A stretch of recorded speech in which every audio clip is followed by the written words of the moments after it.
The Best Western Motel receives a call to check on the woman in room 106.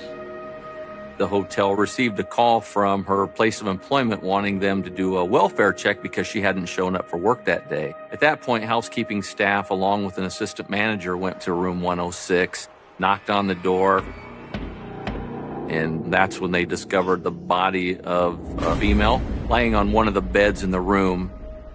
They immediately backed out of the room and called police. We proceeded to that location and entered the room and found on a bed area of her abdomen. Obviously, she was deceased. You know, there weren't any signs of any kind of a struggle in the room. The TV was turned on and the volume was up a little loud. She was found lying on her back on the bed. One of her arms was kind of twisted around behind her back. She was only wearing a t-shirt, and she was lying in a pool of blood. Police identify the body as that of 32-year-old Lee Rotatori.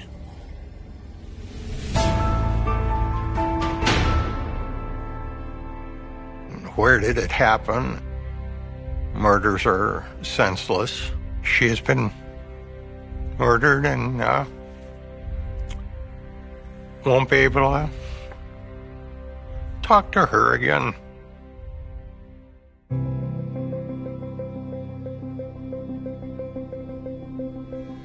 Lee was the oldest, born in 49. I was the second, born in 50. My brother Thomas, he was born in 56. And Ann is the baby of the family, born in 57. Lee was about 8 years older than me. She was fun-loving. She liked to ride horses. She tried some of her hand at painting. In our early teens, we got into the rifle shooting. We both joined the Rochester Junior Rifle Club.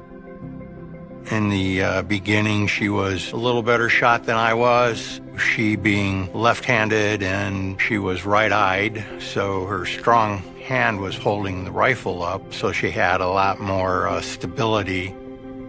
We did go to a lot of rifle matches in town or... We enjoyed cooking, and at one point when the nutritionist where my mom worked wanted to put her on a diet so she could lose weight, and Lee said, I'll lose the weight and I'll learn how to do it myself. Lee studies cooking and nutrition at the University of Wisconsin. She earns a master's degree and then finds work as a dietitian. In 1978, Lee meets Jerry Nemke. She had lost a lot of weight and her clothes were kind of baggy, and Jerry met her and was curious about this gal that was wearing these clothes that were too big for her. Jerry, he was a nice individual. He and Lee seemed to hit it off good together. It's a great opportunity, but it means the couple will have to move 600 miles away to Council Bluffs, Iowa.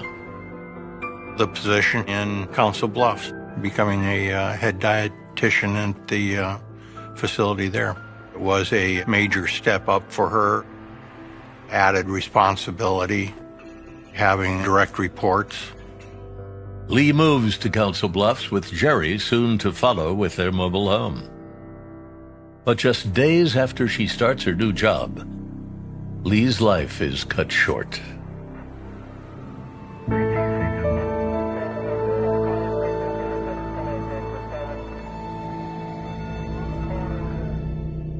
As detectives study the crime scene, they spot something odd on Lee's body.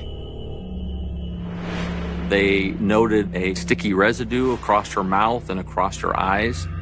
They could see that there appeared to be ligature marks around her wrists, making it appear that the suspect had not only taped her mouth and her eyes, but had also bound her wrists behind her back.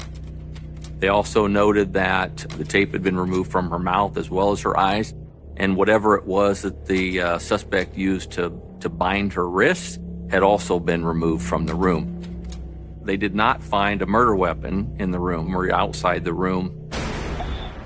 There was a high possibility there was some sexual contact made, but nobody knew at that time whether that was by force or whether that was consensual. They did a sexual assault kit on Lee. Detectives then placed that item into police property. Her bag was stolen, but the room wasn't ransacked. It was almost like an afterthought, or like, maybe let's try to make this look like a robbery. They just grabbed the stuff and walked off with it. The investigators dusted for fingerprints. There were several prints that were found throughout the room. They also collected bed sheets, linens, the clothing that they collected from Lee. There was not a lot of physical evidence. I remember that room was very clean and very neat, and nothing in that room other than her body led you to believe anything was wrong. Investigators believe that Lee's murder has all the markings of a professional hit. There was no forced entry to the room. It didn't appear to be like a crime of passion or fury where there was a multiple stab wounds in the face, the arms, the neck. This was a single stab wound directly into the heart, resulting in her death. Nothing more, nothing less. It looked like the guy knew what he was doing. Detectives do find something strange. Pieces of green foam scattered across the floor, the kind used by florists. They estimated approximately 100 pieces of this green foam. They located that on the floor just past the entrance of the room, like it had been maybe dropped on the floor there when the perpetrator came into the room. If you have an anomaly like that, it's odd. It sticks out. It's not supposed to be there. You need to find out where it came from, why it's there, how it got there. One of the housekeepers noted that she recalled seeing similar green foam on the second floor outside of room 259 and inside room 259 as well. You've got this green foam in room 106 where Lee was found that shouldn't be there, and then you've got it in another location in close proximity at the same time frame. It's not a smoking gun, but it's getting close.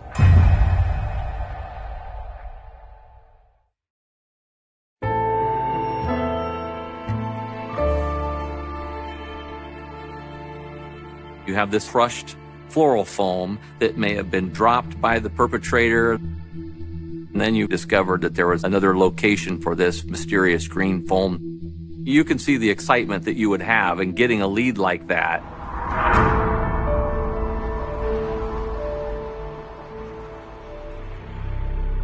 The housekeeper took the detectives up to that area and showed her where she had found the foam. However, housekeeping has already cleaned room 259. They went through all of the vacuum cleaner bags, and they dug through a lot of dirt and a bunch of other stuff, but ultimately they were never able to recover any of the actual foam. They did make contact with the individual who rented that room, and they did bring him in and interviewed him. He said that he had checked into the room 259 on the evening of the 24th, watched some TV, he went right to sleep. He said that he just spent the night there one night and gotten up early the next morning at around 5 a.m. and departed. He didn't notice any green foam anywhere on the floor and didn't know anything about it. They polygraphed him and he passed the polygraph with flying colors. There was just no physical evidence linking him to the crime, so they let him go. Detectives interview motel guests and staff and hear accounts of a suspicious-looking man. Some people there reported seeing a male walking in the hall in the area of Lee's room on the evening of the 24th. They described him as disreputable. They said that he was carrying what appeared to be a bouquet of flowers, but they also noted that it didn't appear to be a professional bouquet of flowers. They described the gentleman as a white male, 30s to 40-year-old, medium build, medium weight, dark hair color. One of them had him with gray hair, kind of a reddish complexion. Detectives looked for motel guests who matched their sketch and stayed there the night of Lee's murder. Hotel was literally packed with people. The detective collected the registry for every guest at the hotel, but nothing stood out in there as somebody that's like, yeah, this is somebody to look at. The location of the hotel is right in the crosshairs of the United States. We have I-29 that runs north and south from North Dakota down to Missouri, and I-80 runs east and west from San Francisco to New Jersey. So the detectives at the time were on the scene roughly 12 hours later or so. You can go a long way in 12 hours in any direction. So you have no idea which way the suspect may have went, or if he went anywhere at all.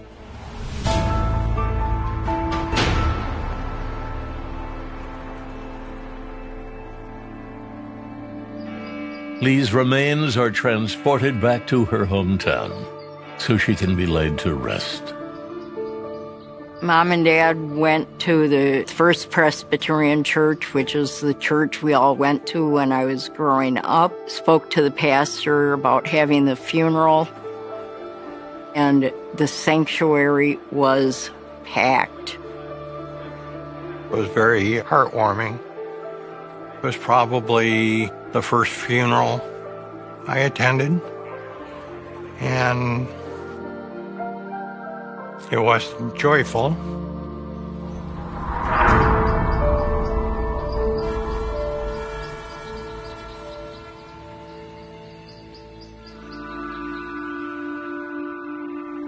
Back in Iowa, police seek answers as to who would want Lee dead. Lee was the epitome of the innocent victim. She wasn't out doing anything questionable. She was a well-educated woman with a good job who came here to start a new life. She was away from her home, away from her family. She came to our city and was subsequently murdered a few days later. Murder is rare in Council Bluffs, but one recent killing is eerily similar to Lee's case. A couple of months prior to the incident with Lee, there was an incident at a local hotel, the Starlight Motor Lodge, where a female by the name of Linda Mayfield was murdered. She was stabbed to death at the motel in close proximity to the other hotel. If you have one female being stabbed to death in a hotel in one part of your town, and you have another female that ends up getting stabbed to death in another part of the town, you want to look at that. There might be this connection.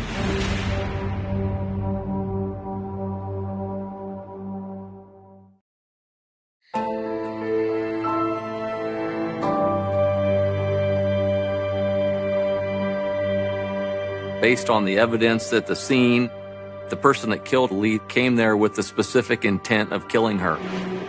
If someone had gone through the effort to plan something like this, who's to say that they hadn't done it before or would do it again?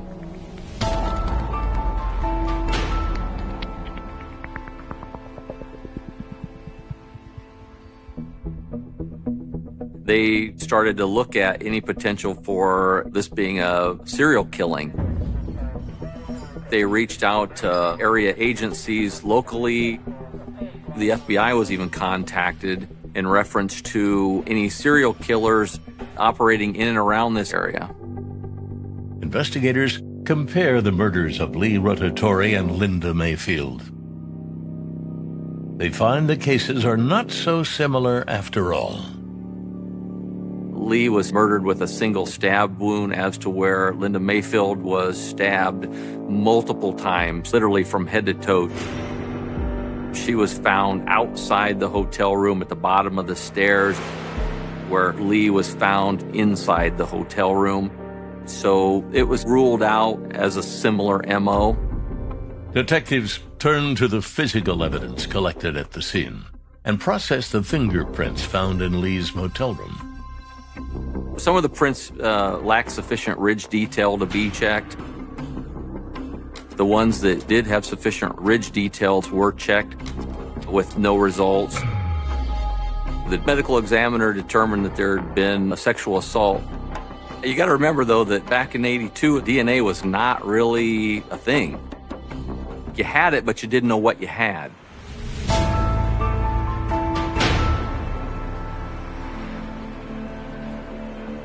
Detectives broadened their search. They turned their attention to Lee's husband, Jerry Nemke, and uncover a bombshell. It was learned that Jerry was convicted of murder back in 1960.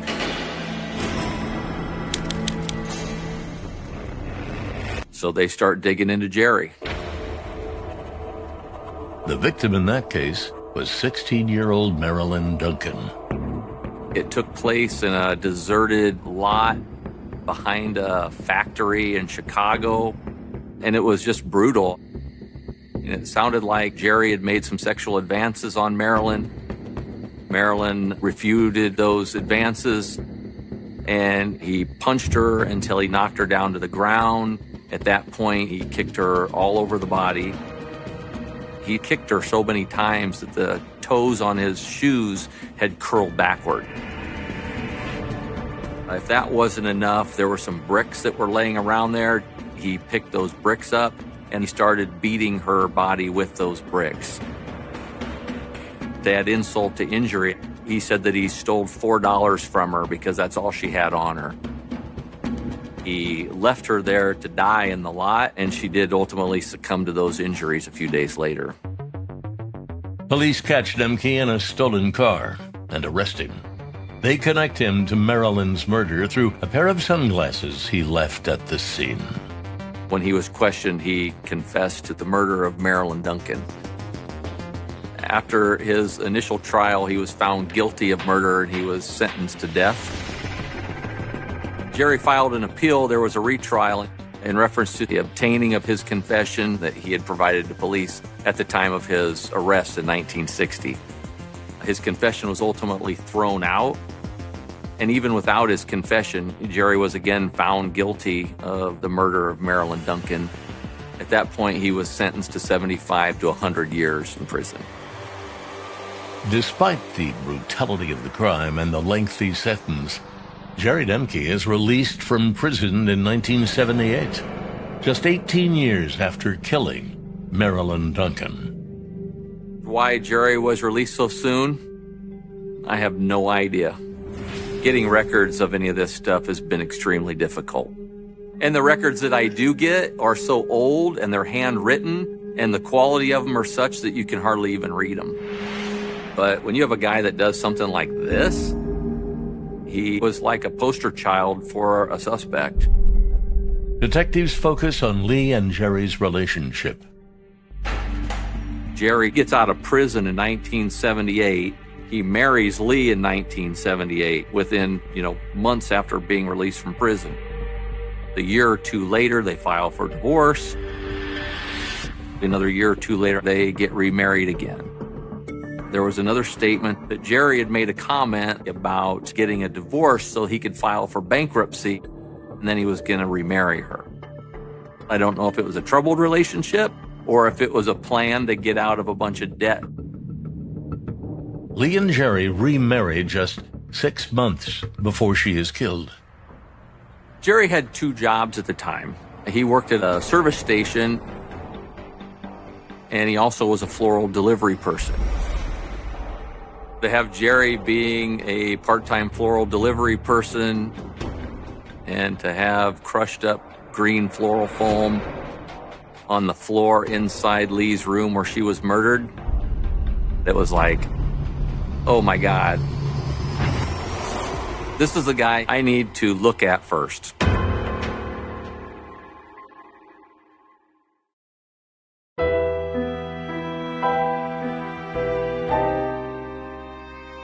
The fact that Jerry is a flower delivery guy and this green foam was found on the floor in Lee's room, that cannot be a coincidence.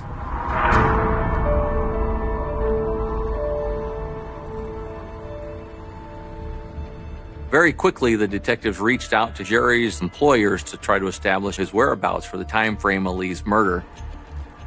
In talking to the owner of the service station, he was able to confirm that Jerry was at work with him in Michigan until at least 10 o'clock in the evening. The same gentleman is also able to state that he personally saw Jerry at around 9 that following morning doing his floral delivery service. There were multiple people who also saw Jerry during the time frame of Lee's murder as well. Jerry Nemke was 10 hours away when Lee was murdered. I knew that Jerry was imprisoned for murder.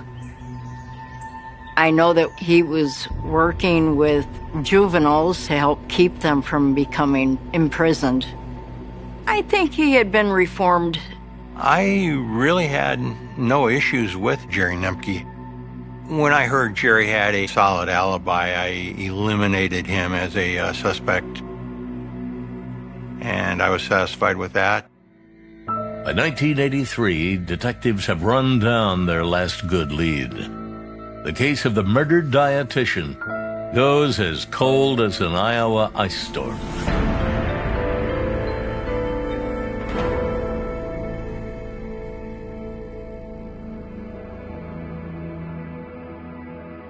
During family gatherings, we didn't talk about Lee as often. It was too painful to reminisce. The way I coped with my sister's death and not knowing who the perpetrator was suppressed. I think the emotion of loss of family struck me and stayed with me.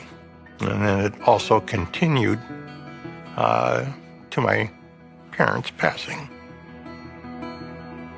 Lee's parents go to their graves, still thirsting for justice.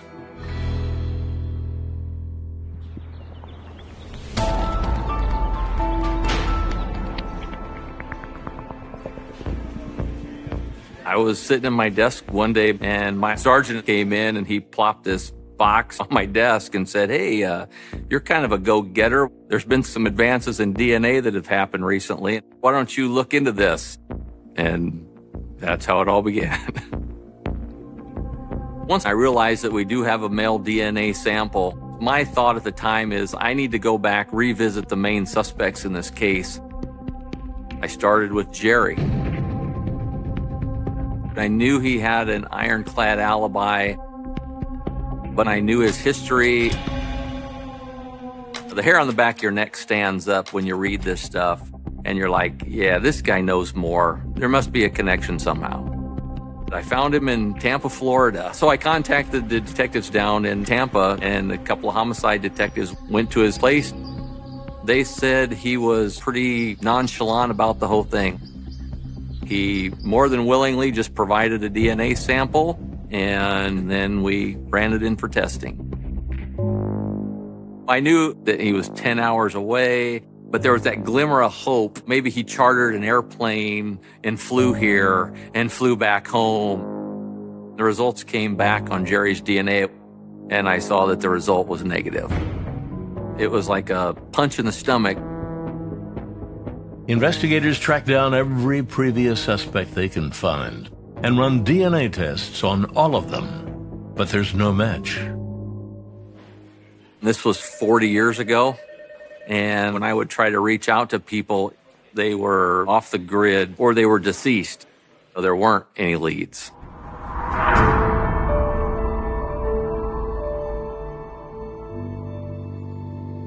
The captain comes to me one day and said he was watching a special about the Golden State Killer.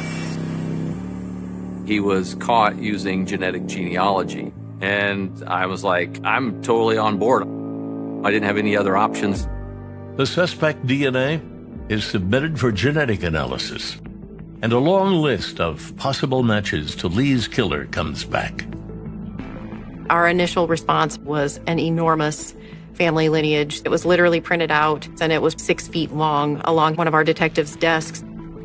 They also provided us with a kind of a solvability matrix, a scale of 1 to 5. 1 is Yep, no problem. We're going to find this guy. 5 being, don't waste your time. You're certainly not going to find him through genetic genealogy. They gave us a 4.5 on the scale. The light at the end of the tunnel is starting to flicker out because it's like, I don't know if we're going to find this now.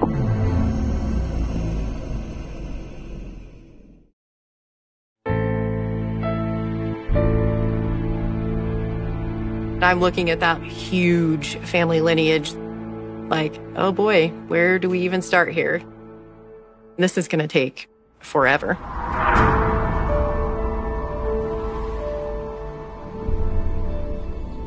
It was daunting. I'm back to square one, and I have no hope at this point.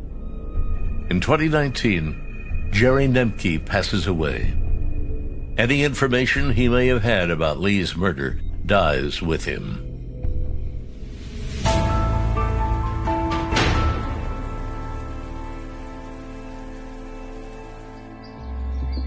It looks like Lee's case will never be solved. Then, investigators find hope from an unlikely source. When I was a kid, I had asthma a lot. So it would be pneumonia every October, November, like clockwork. I was 10 years old, stuck at home, bored. I just saw a commercial one day for a genealogy site. And it was just suggested to me like, hey, Eric, you always love history and you love puzzles. Why don't you do that? I had no idea what I was doing, but in a few weeks, I quickly just picked it up. The neighbor wants a family tree, or, oh, someone down the street needs you to find out their grandfather's name. Everything's out there, you just gotta go find it. Eric's work gets noticed. And in 2019, that publicity leads to a request from police in Montgomery County, Pennsylvania. I was taken aback a little bit that I was actually being reached out to help on a case. I thought about it and I said, there's so much good that can be done here. Why not take a stab at it? Eric's genealogical research helps Montgomery County investigators finally solve their cold case. Right after I solved that first case, I was sitting at home because of COVID and just Googled cold cases. And one of the first things that came up was the Council Bluffs Police Department cold cases page. I just sent an email, hey, here's a little bit of my background. If you have a case sitting around, I want to volunteer. And I didn't think it would work. They're probably like, oh, some crackpot kid, whatever. So the captain does some research on Eric and verifies, yeah, sure enough, he's helped out with some cold cases and helped him solve some stuff. We knew we were a little over our heads when it came to narrowing down this ginormous family tree. So I think that if we had somebody that had the ability to do that, why not use them? So Eric started with a giant list, and he would call us and say, okay, call these 5 people and see if you can get them to willingly put their DNA into the genetic genealogy database to try to whittle this list down. I would call up some stranger and say, hey, I believe that you may be loosely related to our potential suspect. And I would like to ask if you would be willing to provide a DNA sample so we could just eliminate your branch of the family tree. Eric cross-references the new DNA profiles with public data sources. He works to connect family members and zero in on Lee's killer. I'm looking in census records, military stuff, going through different newspaper databases, historical record databases, confirming information. I get a phone call from the kid, and he says, yep, I found his great-grandparents or his grandparents. He goes, yep, I think we're going to be able to solve this. And then I realized, wait a second, something's off here. Whoever did this to Lee has to be descended from these 2 families, but there was no connection.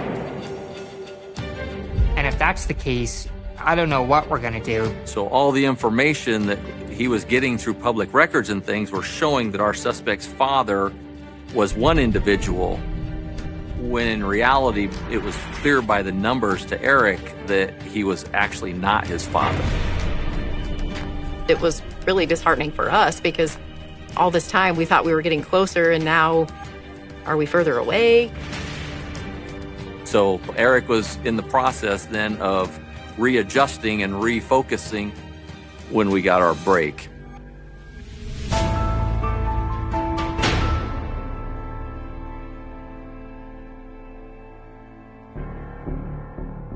Almost 4 decades after Lee's murder, a genetic genealogy company discovers a DNA link to Lee Rotatori's killer. We had a stroke of luck, and we had a kit dropped into the system by someone that we hadn't solicited it from. That match led us to a group of 4 brothers. It was determined that 2 of them were deceased at the time of the homicide, and that one of them was of such a young age that he was not a viable suspect. With a single brother left, detectives are just one genetic link away from solving the case.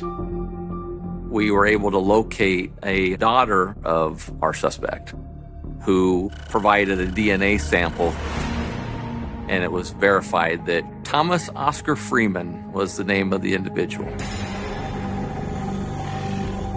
It was like, oh my God, we got this guy. I'm thinking, how am I going to interview this guy? What am I going to say to him?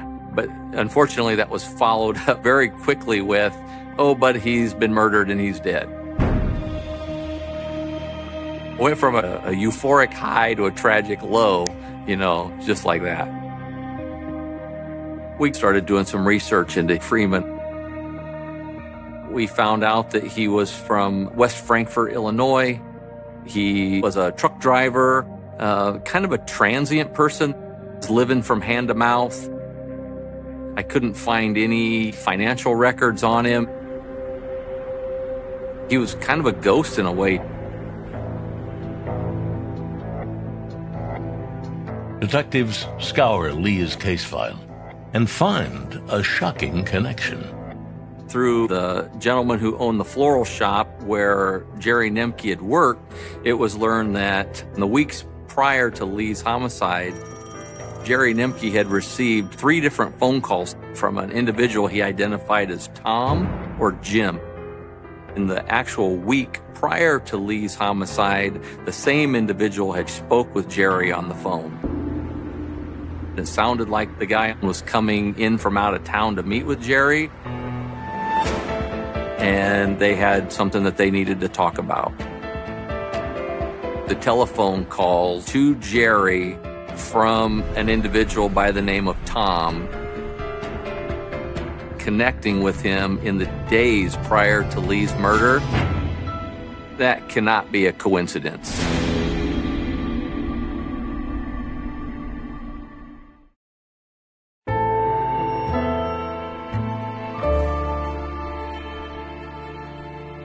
Based on the phone calls that were alleged to have been made to Jerry, I speculate that he may have been involved in hiring the person who killed his wife.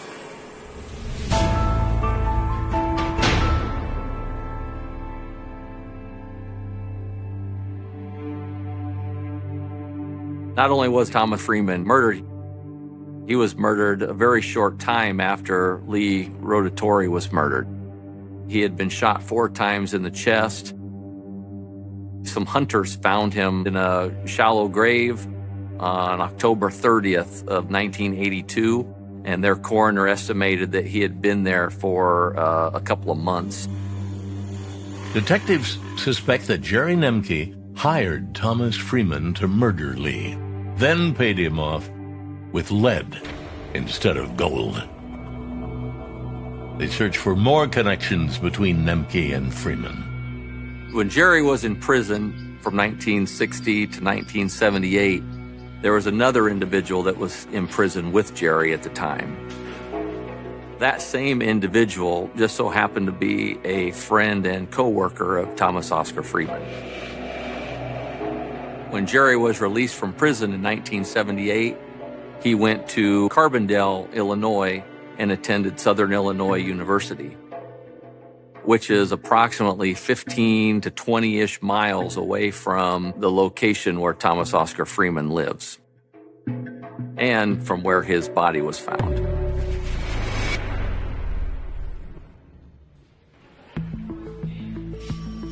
Then an anonymous informant provides the last piece of the puzzle.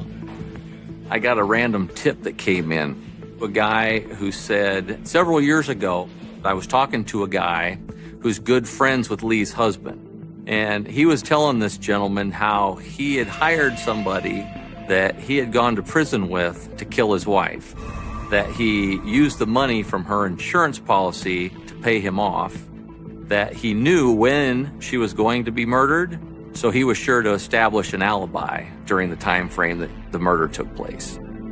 And then reading how his alibi was just so ironclad, it was like, this is too good to be true. Not only did Jerry have his whereabouts verified the previous evening, for some reason on the morning that her body was found, Jerry felt that that was the day that he needed to make a visit to her former place of employment to return a lab coat and talk to her former employees and tell them how great she is doing in Council Bluffs. Then Jerry left there and just so happened to have to stop by the stables where Lee's horses boarded. Jerry left there, went to his place of employment to pick up his check. His boss said he had been kind of down and missing deliveries and things in the weeks up to that time, but he was in an exceptionally good mood that day. It's almost like this guy went out of his way to establish his whereabouts during the time frame that his wife was murdered. I did speak with a woman who was married to Jerry following Lee's death, who advised me that Jerry had told her that he had collected on what he described as a rather large life insurance policy on her.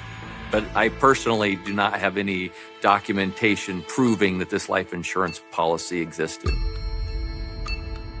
It didn't happen in my jurisdiction, and it's not my case to solve. But I think you can draw your own conclusions about who would have a reason to murder Thomas Oscar Freeman. And obviously, he has shown in the past that he is capable of doing such things.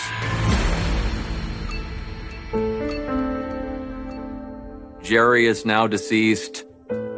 Thomas is now deceased.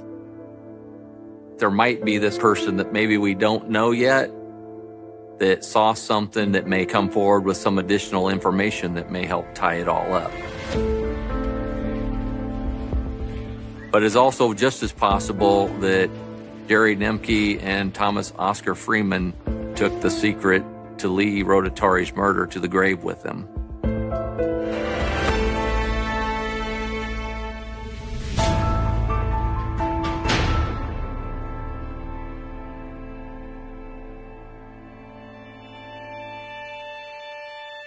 After a 4-decade investigation, Council Bluffs Police Department publicly announced that Thomas Freeman is Lee Rotatori's murderer. Lee's family had no idea who that was. But when I shared with them information about her husband and the possibility that he may or may not have been involved in it, they didn't seem real shocked or surprised. I see all the dots that are out there on the paper. It's very possible it may have been Jerry hired Thomas for a hit. And knowing that both Jerry and Tom. There are certain names that transcend their original identity. Through a combination of profound tragedy and extraordinary societal response, a simple given name can become a permanent fixture in our collective vocabulary, transforming from a personal identifier into a universal symbol. For most people driving down a modern highway, a sudden, glaring message on an electronic billboard, or a piercing, unified siren echoing from every cellular phone in a crowded room, evokes a very specific, immediate sense of dread and urgency. We know exactly what that sound means. We know exactly what those digital highway signs are trying to tell us. They're telling us that a child has been taken. They're telling us to look at the cars around us, to memorize license plates, to be vigilant, and to help bring someone's son or daughter back home before it is completely too late. We call this urgent plea for public assistance an Amber Alert. Today, that alert system is a deeply ingrained, almost taken-for-granted component of the emergency broadcasting infrastructure in the United States, and it has been studied, adapted, and implemented by more than 30 different countries around the globe. It is a technological and civic marvel that is directly responsible for the safe recovery of over 1,200 abducted children in the United States alone. It is a protective shield, an invisible but omnipresent safety net woven into the very fabric of our modern telecommunications network. But beneath the staggering statistics of lives saved, beneath the legislative triumphs, and beneath the global recognition of the acronym itself, lies a profoundly devastating and entirely unresolved human tragedy. The acronym AMBER, which officially stands for America's Missing Broadcast Emergency Response, is first and foremost the name of a little girl. Her name was Amber Hagerman. She was just 9 years old, and the heartbreaking reality that sits at the core of this monumental legacy is that the very child whose suffering birthed a system designed to catch kidnappers and murderers was never able to benefit from it. Furthermore, the individual who violently tore her from her life, who subjected her to unimaginable horrors, and who ultimately extinguished her bright future, has never been held accountable. For roughly 3 decades, the perpetrator has remained a ghost, slipping through the cracks of a massive, multi-agency federal and local investigation. The abduction and murder of Amber Hagerman in early 1996 remains one of the most agonizing, high-profile, and frustrating cold cases in the history of American true crime. To understand the sheer magnitude of what happened, and why it fractured the sense of security for families across the nation, we must transport ourselves back to a different era. We must return to a time before smartphones meticulously tracked our every physical movement, before high-definition surveillance cameras were mounted on every suburban residential doorbell, and before the immediate, mass dissemination of emergency information was technically feasible. We have to go back to the mid-1990s, specifically to the sprawling, sun-baked suburban landscapes of Texas. It was a time when the parameters of childhood freedom were vastly different. The cultural norm of the era dictated that children were generally free to roam their neighborhoods, to explore nearby fields, and to ride their bicycles until the streetlights began to flicker on in the encroaching dusk. There was an implicit, deeply held assumption of safety, a communal trust that the quiet streets of a residential neighborhood were a sanctuary for the young. Arlington, Texas, in January of 1996, embodied this typical American suburban environment. Situated squarely between the bustling metropolitan hubs of Dallas and Fort Worth, Arlington was a community characterized by its family-oriented neighborhoods, its local parks, and the quiet rhythm of daily domestic life. It was here, against this backdrop of ordinary, unremarkable suburban existence, that a horrifying anomaly was about to occur. It was a day that began with the mundane simplicity of a weekend afternoon at a grandmother's house, a day that held no ominous portents, no dark clouds gathering on the horizon to warn the community of the approaching nightmare. Saturday, January 13th, 1996, was supposed to be just another weekend for the Hagerman family. Amber, a vibrant, lively 9-year-old girl, was spending the late afternoon in the company of her younger brother, 5-year-old Ricky. Like countless other siblings across the country on a lazy Saturday, they were looking for a simple distraction, an outlet for their youthful energy. The solution was as classic as childhood itself. They wanted to ride their bicycles. Amber possessed a pink bicycle, a cherished possession that represented mobility, independence, and the simple joy of feeling the wind against her face. Their intended route was short and familiar. They planned to ride from their grandmother's house to a nearby destination that, in the eyes of a child, offered an expansive canvas for play, the abandoned parking lot of a former Winn-Dixie grocery store. To an adult, an empty, decaying commercial parking lot is merely a blight on the local landscape, an expanse of cracked asphalt dotted with encroaching weeds. But to a 9-year-old and a 5-year-old on bicycles, a massive, empty parking lot is a kingdom. It is a place free of traffic, free of obstacles, where they could pedal as fast as their legs could carry them, drawing imaginary tracks on the pavement. The distance from the safety of their grandmother's home to the Winn-Dixie lot was negligible, a short journey that raised no alarms.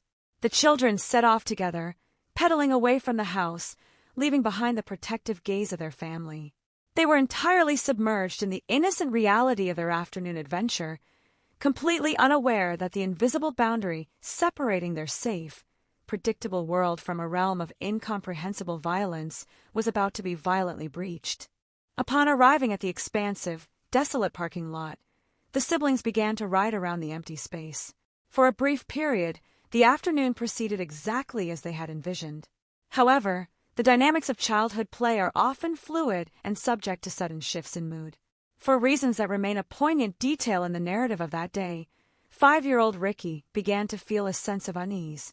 Perhaps the vast emptiness of the abandoned lot felt too desolate, or perhaps he simply grew tired and missed the comforting familiarity of his grandmother's living room. Whatever the specific catalyst, the young boy decided that he no longer wanted to be there. He voiced his desire to leave, telling his older sister that he was scared and wanted to return home. This moment of divergence between the siblings is a deeply haunting juncture in the timeline of events.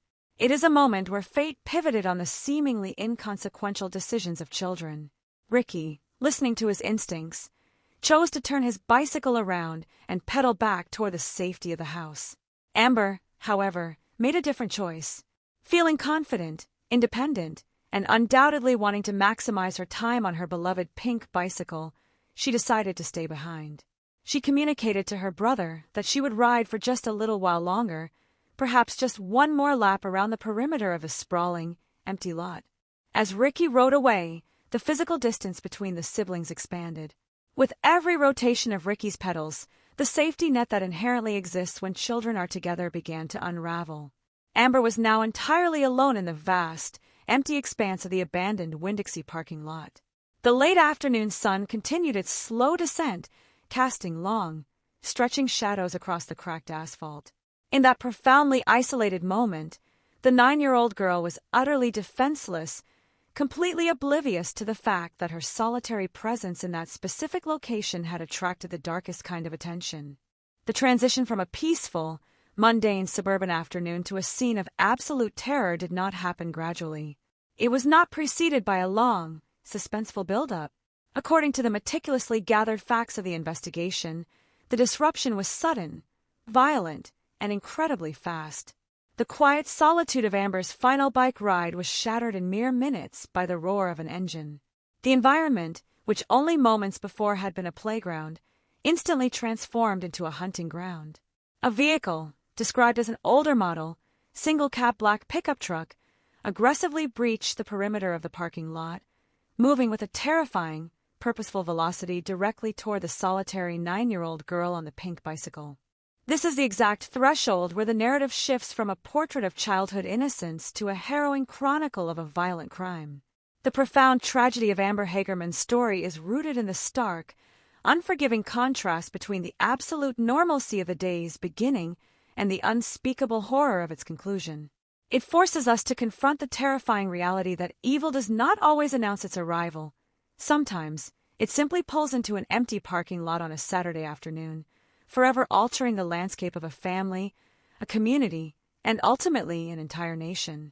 The events that unfolded in those subsequent, chaotic minutes would not only seal the fate of a bright, spirited young girl, but would also set into motion a desperately urgent, 30-year quest for justice that continues to haunt the Arlington Police Department to this very day.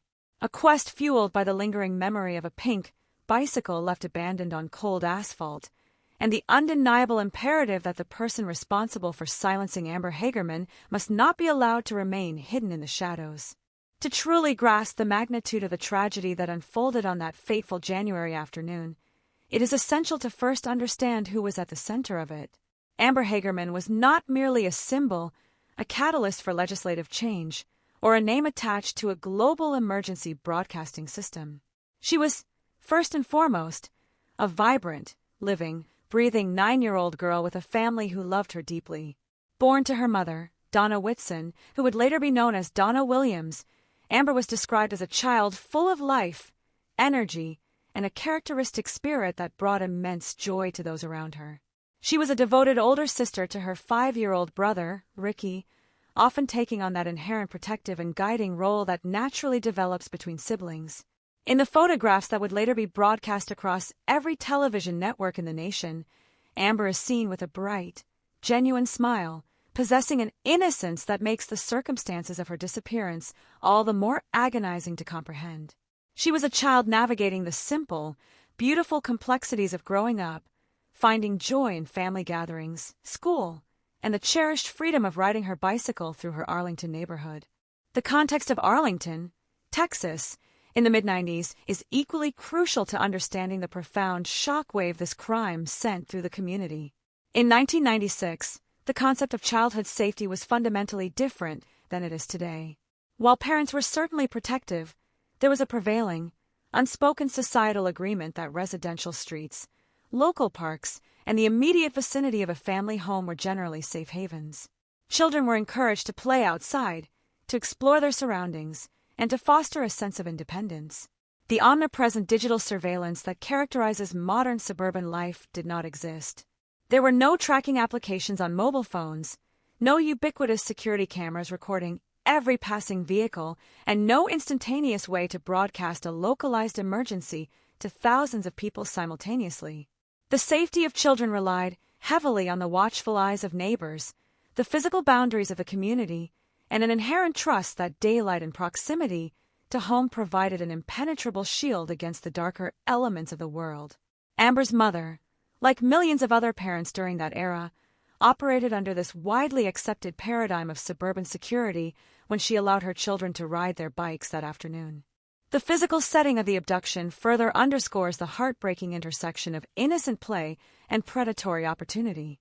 The abandoned Winn-Dixie parking lot was an expansive stretch of aging asphalt, a relic of a closed business that had inadvertently become an ideal recreational space for neighborhood children. Its vast flat surface, free from the dangers of active vehicular traffic, was the perfect terrain for a 9-year-old girl looking to ride her cherished pink bicycle. For Amber, the pink bicycle was more than just a toy.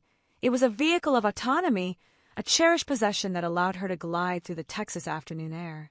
When 5-year-old Ricky decided to head back to the comfort of their grandmother's house, yielding to whatever minor fear or fatigue had overcome him, Amber was left completely alone in this sprawling, empty space. The physical isolation of that specific location, a wide-open commercial lot devoid of other people, created a terrifying vulnerability. She was a solitary figure in a vast concrete landscape, completely engrossed in the simple mechanics of pedaling her bike, entirely unaware that the most dangerous moment of her young life was rapidly approaching. This tragic scene was not entirely unobserved. The narrative of Amber's final moments of freedom is heavily reliant on the perspective of a crucial eyewitness, a man named Jimmy Kevill. At 78 years old, Kevill was a longtime resident of the area, living in a house that offered a clear, unobstructed vantage point of the abandoned grocery store parking lot. On that Saturday afternoon, he was spending time in his own yard, enjoying the quiet weekend atmosphere. He possessed the observant nature often found in older residents who intimately know the rhythms of their neighborhood. Kevill had noticed the 2 children playing on their bicycles earlier. He watched as they navigated the empty expanse, observing the ordinary, comforting sight of kids enjoying their weekend.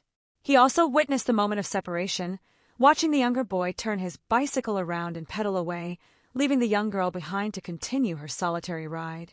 From his position in his yard, Kevill became the tragic, helpless spectator to a nightmare unfolding in broad daylight. The sudden arrival of the perpetrator's vehicle shattered the mundane tranquility of the afternoon. According to the precise details recounted by Kevill, a dark vehicle suddenly breached the perimeter of the parking lot. It was not a slow, casual entry, but rather a deliberate, aggressive maneuver that immediately signaled malicious intent. Kevill described the vehicle as a black pickup truck, an older model characterized by a single cab design. The truck moved with terrifying purpose, cutting across the cracked asphalt directly toward the vulnerable 9-year-old girl. The stark visual contrast of the scene is deeply unsettling to visualize. The massive, dark, heavy machinery of the black pickup truck bearing down on the small, fragile figure of a child on a bright pink bicycle. In a matter of seconds, the distance between the predator and the prey evaporated. The truck came to a sudden, screeching halt in close proximity to Amber, blocking her path and sealing her fate before she even had a moment to comprehend the danger. The physical description of the man who emerged from the driver's side of the black truck remains etched in the annals of American true crime, a phantom profile that has eluded law enforcement for decades. Kevel observed a male figure, described as either Caucasian or of Hispanic descent, appearing to be somewhere in his 20s or 30s. The man possessed a medium build, an utterly average, unremarkable physical appearance that allowed him to blend seamlessly into the fabric of everyday life. There was nothing inherently monstrous about his outward demeanor, no defining physical characteristics that would immediately mark him as a threat from a distance. Yet, the actions he undertook in the next few fleeting moments were characterized by an absolute, chilling ruthlessness. He did not attempt to lure Amber with conversation or trickery. There was no hesitation, no calculation of the risk of being seen in a wide-open area during the late afternoon. He simply stepped out of the vehicle and moved toward the child with terrifying speed and overwhelming physical force. The actual abduction was a scene of sheer, unmitigated violence and frantic desperation. The unidentified man lunged at Amber, grabbing her with forceful, aggressive hands, physically tearing her away from the pink bicycle that she cherished so much. Amber did not submit to this sudden, terrifying assault quietly. She fought back with every ounce of strength her 9-year-old body could muster. She kicked, she thrashed, and she screamed, a piercing, desperate cry for help echoing across the empty parking lot. Kevel, watching in absolute horror from his yard, witnessed the sheer brutality of the struggle. He saw the man aggressively grappling with the terrified child. The violence of the man's grip was so intense that as he manhandled her, he violently ripped Amber's clothing. Despite her courageous, frantic resistance, the physical disparity was too great. The man ruthlessly overpowered the screaming child, lifting her off the ground and forcefully throwing her into the confined space of the pickup truck's cab. In less time than it takes to properly register the shock of such an event, the man slammed the door shut, trapping Amber inside. He hurried back to the driver's seat, threw the vehicle into gear, and slammed his foot on the accelerator. The black, single-cab pickup truck violently sped away from the scene, its tires squealing against the asphalt as it tore out of the Winn-Dixie parking lot, heading rapidly westward and disappearing into the labyrinth of suburban Arlington streets. The sudden silence that fell over the parking lot in the immediate aftermath of the screeching tires was profound and horrifying. Where moments before there had been a young girl enjoying her Saturday afternoon, there was now only an eerie emptiness. The only physical evidence that a crime had just occurred, the only testament to the struggle that had just taken place, was Amber's bright pink bicycle, lying abandoned and discarded on its side on the cold, hard concrete. Jimmy Kevel, though elderly and physically unable to intervene directly in the rapid sequence of events, reacted with immediate, commendable presence of mind. Understanding the absolute gravity of what he had just witnessed, he did not hesitate. He immediately retreated into his home and dialed 911, connecting with emergency dispatchers to report the horrifying crime. He urgently relayed every crucial detail he had managed to absorb during those chaotic seconds.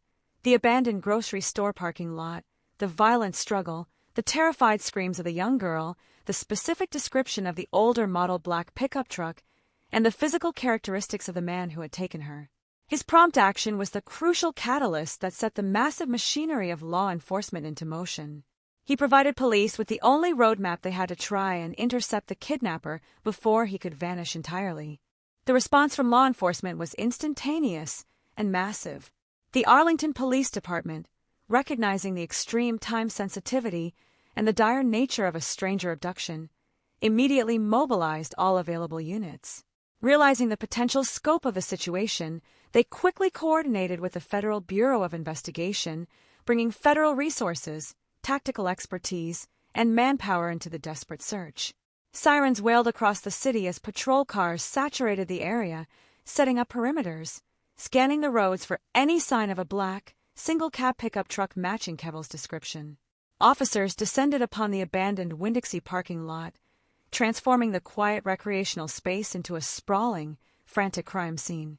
They found the pink bicycle exactly where it had fallen, a silent, devastating placeholder for the missing child.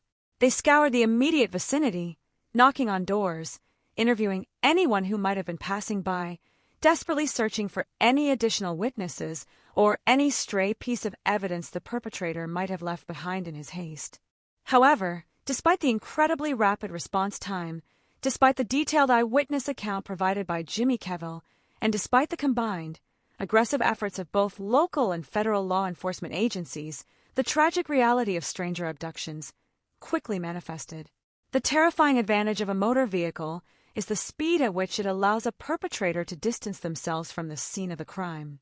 By the time the first police cruisers arrived at the abandoned parking lot with their lights flashing, the black pickup truck was already gone, having melted seamlessly into the heavy afternoon traffic of the Dallas-Fort Worth metropolitan area. Every passing minute drastically expanded the potential search radius, turning a localized incident into a sprawling, incredibly complex regional manhunt. The initial traces of the kidnapper, the tire tracks on the asphalt, the immediate direction of his flight, evaporated into thin air almost as quickly as the abduction itself had occurred. The massive task force was left holding a pink bicycle and a haunting description, facing the agonizing realization that a 9-year-old girl had been swallowed by the vast expanse of Texas, and the desperate race against time to bring her home alive had already begun with a devastating disadvantage. The days following the abduction were a suffocating, unending blur of agonizing uncertainty and frantic, desperate hope for the Hagerman family and the entire community of Arlington.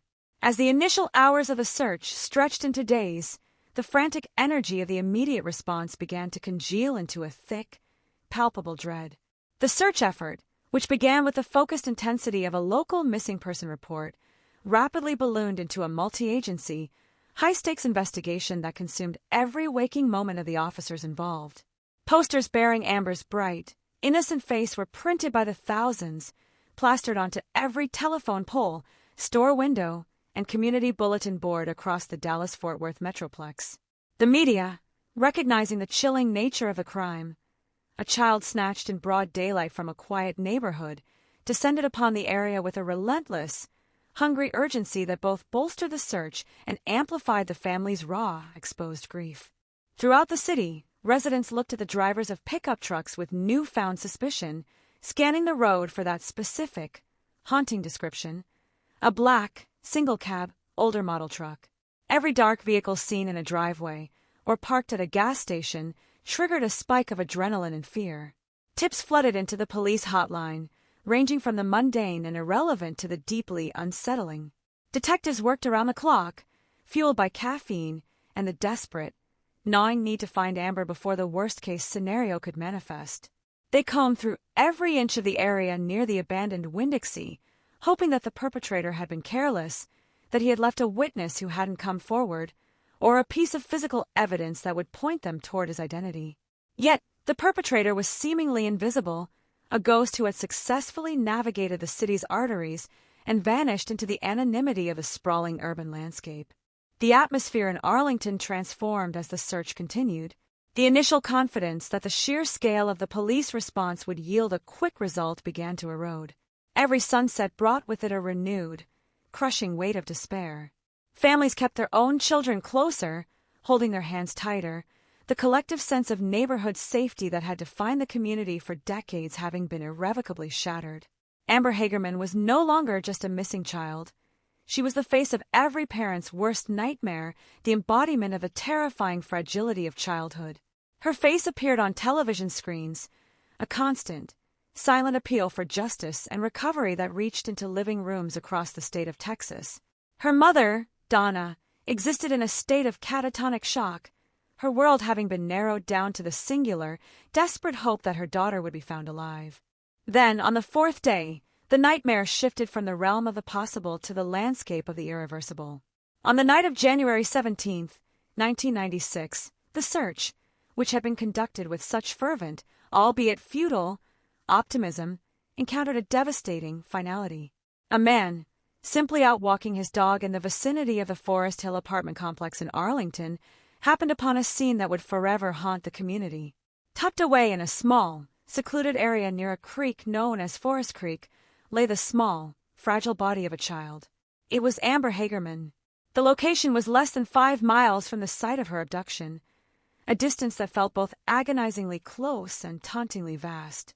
The silence of the night, the distant murmur of the creek, and the cold, unyielding reality of death brought the intense, frantic 4-day search to a crashing, silent halt. The recovery of Amber's body initiated a new, equally horrific phase of the investigation. The crime scene, which had been shielded by the thick, encroaching brush and the seclusion of the creek bed, was immediately cordoned off. Forensic investigators, pathologists, and homicide detectives descended upon the area with a somber, grim purpose. What they uncovered in the following hours and days was a catalog of human depravity that defies simple explanation. The physical state of the child confirmed the most chilling fears of those who had followed the case.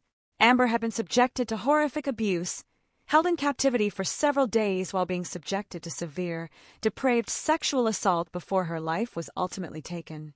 The cause of death was determined to be the result of deep, brutal lacerations to the neck, a final, sadistic act of violence that marked the end of her short life.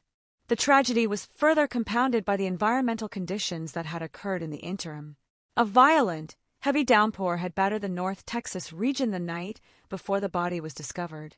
The creek, which under normal circumstances might have remained a quiet, stagnant trickle, had surged, its water levels rising dramatically and flowing with a violent, destructive power. This natural event dealt a devastating blow to the forensic investigation. The rushing, silted water of the creek had scoured the environment clean, effectively washing away the majority of the microscopic evidence, the biological traces, and the potential DNA profiles that the perpetrator might have inadvertently left behind on or near the victim's body. The very landscape, in its uncaring, chaotic response to the storm, had conspired to protect the killer, stripping the investigators of their best chances at securing a direct, irrefutable link to the individual who had committed this heinous act. The discovery of the body galvanized the investigative team, but it also fundamentally altered their objectives. The mission was no longer a rescue operation. It had transitioned into a hunt for a killer, a task that required even more meticulous, exhaustive, and soul-crushing work. Over 50 detectives, a coalition of the best investigators from the local Arlington Police Department and the seasoned, experienced agents of the Federal Bureau of Investigation, were officially organized into a dedicated task force. Their mandate was absolute: to identify and apprehend the individual who had taken the life of a 9-year-old girl. They were operating in the glare of intense public scrutiny, the weight of a grieving community, and the silent, judging presence of a little girl whose life had been stolen. The scope of the investigation was nothing short of monumental. The detectives began the process of systematically dissecting every aspect of the abduction and the discovery. They processed the crime scene until there was literally nothing left to gather. They reached out to the public, setting up a specialized hotline that became a conduit for thousands of potential leads, sightings, and suspicious reports. Every single piece of information, no matter how trivial or seemingly disconnected, was vetted, verified, and integrated into their massive, ever-expanding database. The investigators follow the threads of the investigation into every corner of the Dallas-Fort Worth metroplex. They scoured public records, ran background checks on thousands of individuals with histories that hinted at similar patterns of behavior, and interviewed countless residents who lived near the abduction site and the discovery site. One of the primary investigative avenues involved the exhaustive tracking of the black pickup truck. The task force embarked on an ambitious, almost impossible mission: to identify every owner of an older model, single-cab black pickup truck in the entire region. It was a logistical nightmare. Thousands of vehicle registrations were analyzed, and detectives personally inspected hundreds of trucks, looking for any sign of modifications, interior remnants, or any detail that could tie a specific vehicle to the one seen by Jimmy Kevill. Each interview was a delicate, high-pressure encounter, with detectives looking for the slightest inconsistency in an alibi, a momentary lapse in memory, or a hidden flicker of anxiety that would reveal the killer. The investigators spent weeks, then months, navigating the complex web of the metropolitan area, trying to find a needle in an incredibly large and diverse haystack. Yet, as the weeks turned into months, the investigation began to encounter the frustrating, agonizing reality of a cold case. The initial burst of leads, the flurry of activity, and the overwhelming hope of an early breakthrough began to taper off. The detectives were hampered by the lack of physical evidence, the limitations of the technology available at the time, and the sheer elusiveness of a perpetrator who seemed to have committed the perfect, random crime. The individual, who had appeared out of thin air on a quiet Saturday afternoon, had disappeared back into the darkness just as effectively. There were no fingerprints on the bike, no witnesses who had captured a clear license plate, and no lingering DNA trace that could be definitively linked to a specific person. The emotional toll on the detectives, many of whom were parents themselves, was profound. They carried the memory of Amber's smile, the sight of the pink bicycle, and the horror of the scene at the creek with them into their own homes. The investigation was not just a job, it was a crusade. They stood in front of the cameras at press conferences, pleading for anyone with even the smallest scrap of information to come forward, their faces etched with the strain of their ongoing struggle. They held on to the promise of justice for Amber, convinced that the key to unlocking the case lay somewhere in the massive pile of records, in the depths of a witness interview, or waiting for the right scientific advancement to catch up with their efforts. But the perpetrator, perhaps aware of the intensity of the pursuit or simply lucky enough to remain a ghost, stayed out of reach, continuing his life while the investigators remained mired in the shadows of an unsolved crime. The case, despite the relentless dedication of the task force, began to drift into the precarious space of a long-term, unresolved mystery, leaving behind only questions, sorrow, and the enduring, painful silence where a young girl's life should have been.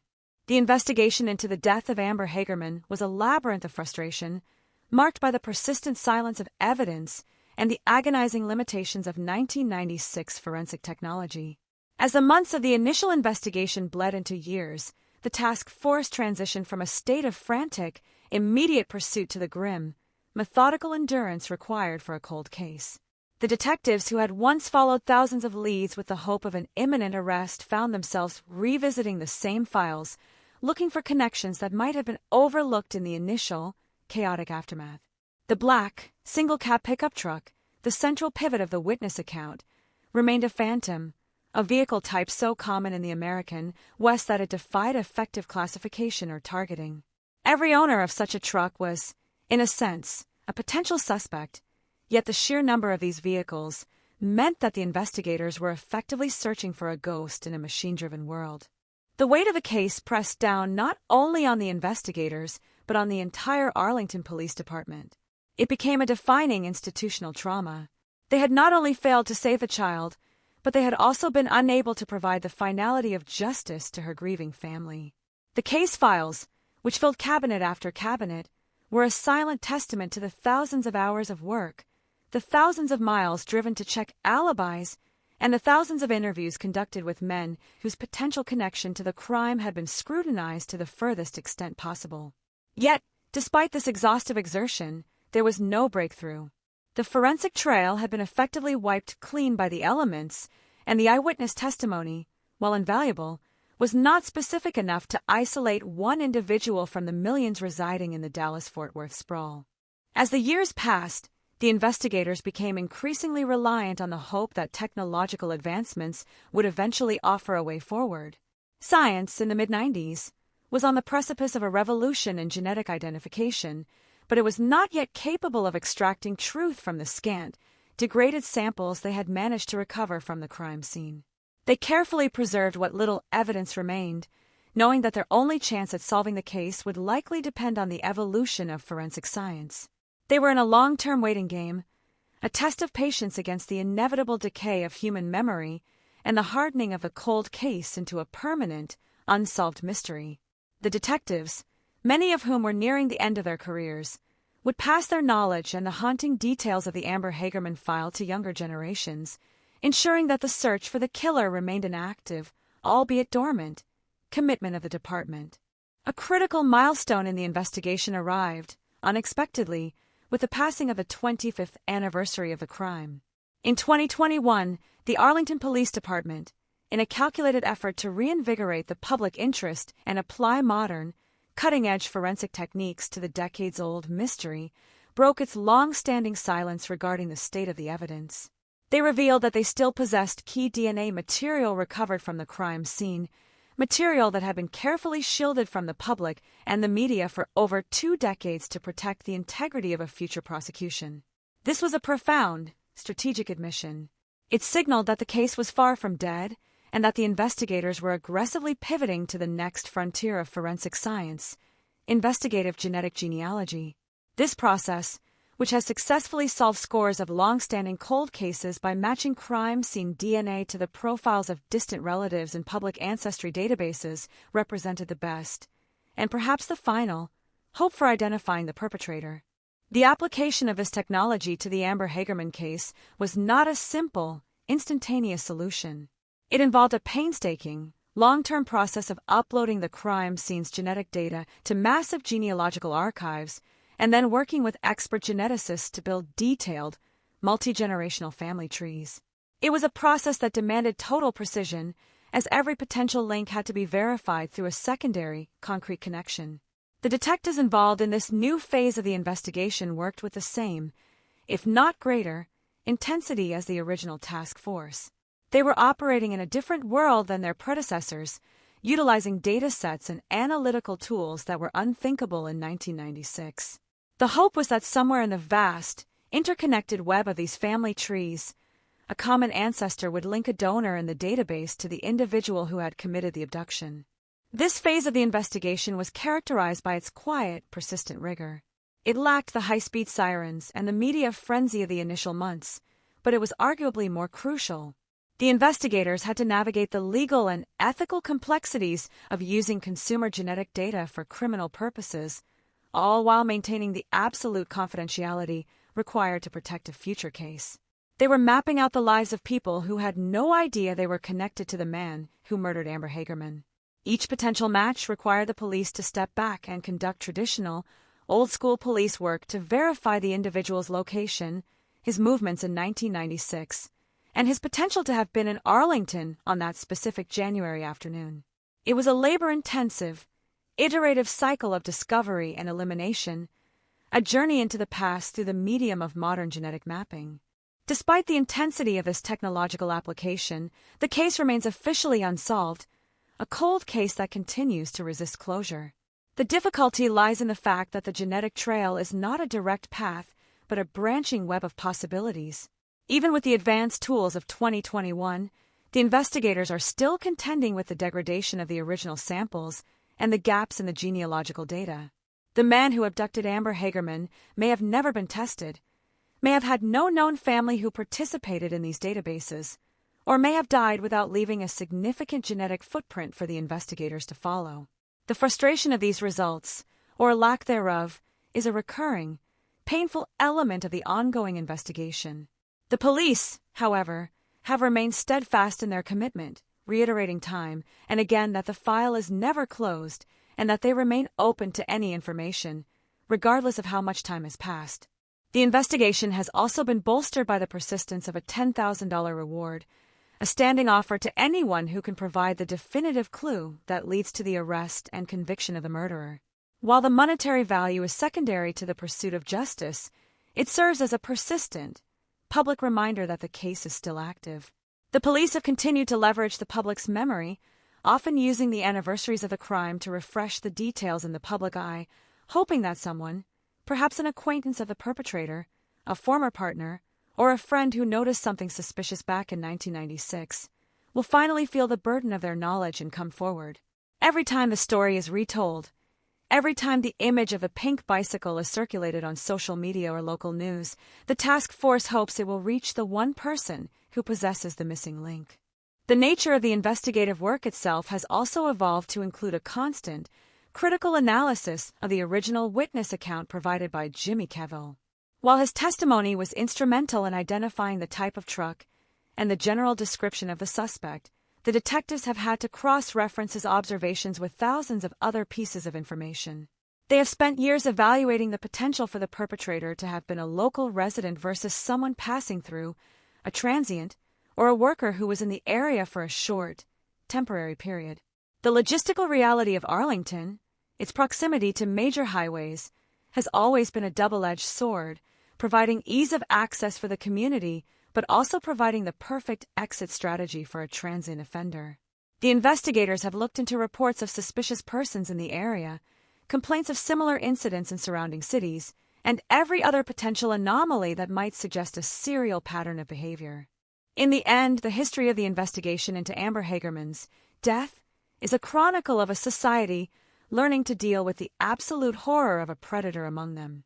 It is a testament to the fact that while technology and methodology have advanced exponentially, the core of the problem, an intelligent, malicious actor who acts with sudden, efficient brutality, remains a significant challenge.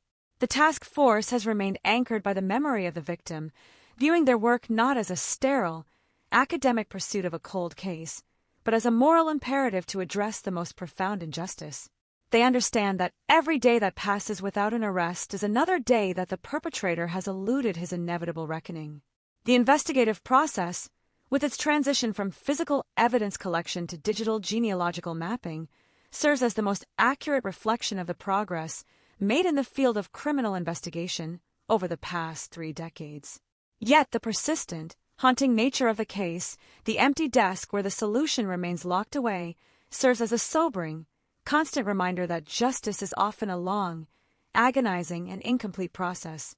The investigation continues, fueled by the conviction that somewhere, in the data or in the conscience of someone who knows the truth, the answer to the disappearance of Amber Hagerman still exists, waiting to be uncovered, waiting to finally silence the questions that have echoed through the halls of the Arlington Police Department for 30 years.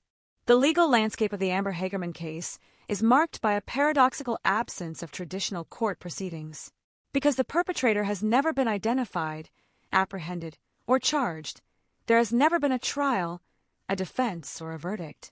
For many, the true weight of justice in this case is not found in the sterile environment of a courtroom or the delivery of a sentence by a judge, but rather in the profound, systemic transformation of how American society reacts to the abduction of a child. In the absence of an individual defendant, the legal legacy of Amber Hagerman has been rewritten into the statutes and emergency systems of the nation. The trial of this case is played out in the court of public policy and legislative reform, where the ultimate judgment was not the incarceration of one man, but the institutionalization of a collective, rapid response mechanism designed to ensure that no future child would ever be lost to the shadows as she was. The tragedy served as a brutal awakening, demonstrating the catastrophic failure of the existing systems to communicate the danger of a child abduction to the public in real time. In 1996, there was no centralized, coordinated way to mobilize the citizenry to act as the eyes and ears of law enforcement. The police were limited to their own manpower, which, no matter how dedicated, could not match the potential of an alerted, vigilant public. The realization that thousands of people in the Dallas-Fort Worth area might have seen the black pickup truck, that someone might have spotted Amber in the back of that cabin had they been given the right information at the right time, haunted the community. This realization, a combination of collective grief and fierce, protective resolve, became the driving force behind the creation of the Amber Alert. The movement for this change was not initially a top-down mandate from the federal government, but a grassroots initiative born from the hearts of ordinary citizens who refused to accept the finality of Amber's death. The pivotal moment arrived with a simple, poignant proposal from a local resident named Diane Simone. A mother and an active listener of local radio, Simone was struck by the inefficiency of the search. She correctly identified that the infrastructure for broadcasting emergency alerts already existed. It was being used to warn the public of imminent weather threats like tornadoes or flash floods, which were frequent and dangerous occurrences in North Texas. Her logic was both profound and startlingly simple. If the broadcasting system could be used to alert the public to atmospheric dangers, why could it not be utilized to alert the public to the danger of an abducted child? This suggestion resonated instantly with the public and caught the attention of local media outlets and law enforcement officials who were still reeling from the failed search for Amber. The idea was to bridge the gap between police investigations and the public's reach. By utilizing the emergency alert system, the same technology used to interrupt television and radio broadcasts during severe weather, authorities could transmit specific details about a child's disappearance, the suspect, and the vehicle of interest directly to the entire community within minutes of the abduction being reported. It transformed the civilian population from passive observers into an active, distributed force of investigators. The trial of this idea took place in boardrooms and police departments throughout Dallas-Fort Worth as stakeholders debated the logistics, the potential for public fatigue, and the absolute necessity of such a system. By the end of 1996, the Amber Task Force was officially established, marking the first time such an emergency communication infrastructure was dedicated to the recovery of abducted children. The name, Amber, was chosen as a tribute, a permanent linguistic marker that would forever bind the victim to the system that bore her name. It was an acronym, but it was also a memorial. It stood for America's Missing Broadcast Emergency Response, a title that lent the system a sense of purpose and a haunting reminder of the child whose death had catalyzed its creation. For the Hagerman family, the adoption of this acronym was a testament to the fact that Amber had not died in vain. Her name, which had once been associated with a specific, local, private tragedy, became a national and eventually a global institution. It was a form of justice that was not focused on the punishment of the past, but on the protection of the future. It allowed her family to channel their grief into a concrete, life-saving legacy, ensuring that the void left by her absence would be filled by the presence of a protective, vigilant community. The legislative progress from this initial, local task force to a nationwide mandate was steady and unwavering. It reflected a growing realization across the United States that child safety could not be left to fragmented, local efforts. Following the success of the system in Texas, other states began to adopt their own versions of the Amber Alert. By the early 2000s, the system had become a standard component of public safety strategy. In 2003, this movement culminated in a major federal legislative victory when President George W. Bush signed the PROTECT Act into law, which officially authorized and funded the nationwide implementation of the Amber Alert system. This was the formalization of the promise made to Amber Hagerman that the entire country would now move in unison to locate a missing child. The act provided the necessary infrastructure, training, and technological upgrades to ensure that the system could be used effectively across all 50 states, regardless of jurisdictional boundaries. The evolution of the system over the last 2 decades has mirrored the evolution of communication technology. What began as a broadcast over radio and television has expanded into a complex, multifaceted digital network. Today, an Amber Alert is pushed directly to the screens of mobile phones in the affected area, bypassing traditional media to ensure that citizens receive the information in the palm of their hands. It appears on the electronic matrix signs towering over the interstate highways, transforming the roads themselves into a gauntlet for the kidnapper. It is integrated into the digital infrastructure of our daily lives, ensuring that an abduction is not a localized incident but a citywide, statewide, or even national emergency. The system is no longer just a broadcast. It is a rapid response architecture that leverages the collective consciousness of the public. The global impact of the system, which has been studied and implemented in over 30 countries, serves as the ultimate, unintended, yet profound consequence of the 1996 crime. The logic of the Amber Alert, that the speed of information is the most critical factor in the recovery of a missing child, has been universally recognized. From Europe to Australia, from Asia to the Americas, countries have tailored the system to their own infrastructures and cultural contexts. The name, Amber, in its original, tragic sense, has thus become a symbol of international solidarity in the protection of children. It represents a global agreement that a child's life is of supreme value and that society has an active, non-negotiable role in protecting them from predatory harm. The system, in all its iterations, stands as an enduring, functional tribute to the girl who could not be saved. The absence of an actual perpetrator in the legal record remains a glaring, unresolved dissonance in this narrative of success. While the Amber Alert has saved over 1,200 children in the United States, and while its success has undoubtedly served as a form of social justice, it does not mitigate the individual failure to solve the specific case. The verdict, in the case of Amber Hagerman, is incomplete. The systems created in her name have achieved everything they were designed to do, except, perhaps, to find the man who initiated the crisis in the first place. This unresolved chapter of the case serves as a constant, nagging reminder that while institutional progress is possible, the individual, personal work of justice, the identifying and punishing of a specific murderer, is a different, often more arduous, and sometimes entirely unachievable task. The legal and institutional legacy of the case is thus defined by this duality. On one hand, It represents a remarkable triumph of human cooperation and technological adaptation, a rare instance where a profound public tragedy directly leads to a lasting, tangible, and positive change in the way society functions. On the other hand, it remains a site of perpetual, unresolved mourning. The legal framework surrounding the Amber Alert is the successful, functioning, and universally praised outcome of a tragedy, yet it exists parallel to an open, hollow investigative file. This dual reality, the success of the system versus the failure of the investigation, captures the complex, often messy reality of justice in the modern world. It is a world where institutional responses can protect thousands, while the individual monster, having successfully retreated into the shadows of 1996, remains the exception to the rule, a singular, defiant stain on the otherwise triumphant legacy of the child he silenced. The story of Amber Hagerman is therefore not just the story of an abduction in a system. It is the story of a civilization's effort to organize its own compassion and vigilance into a force that can hold back the darkness, even when the specific architect of that darkness has yet to be unmasked. The echoes of Amber Hagerman's life do not resonate solely through the digital alerts that now grace our devices or the illuminated signs that stand as silent sentinels above our highways. To reflect on her story 3 decades later is to confront a deeper, more philosophical inquiry into the nature of tragedy, the evolution of collective memory, and the enduring, uncomfortable reality of unsolved evil. The legacy of Amber Hagerman is a paradox.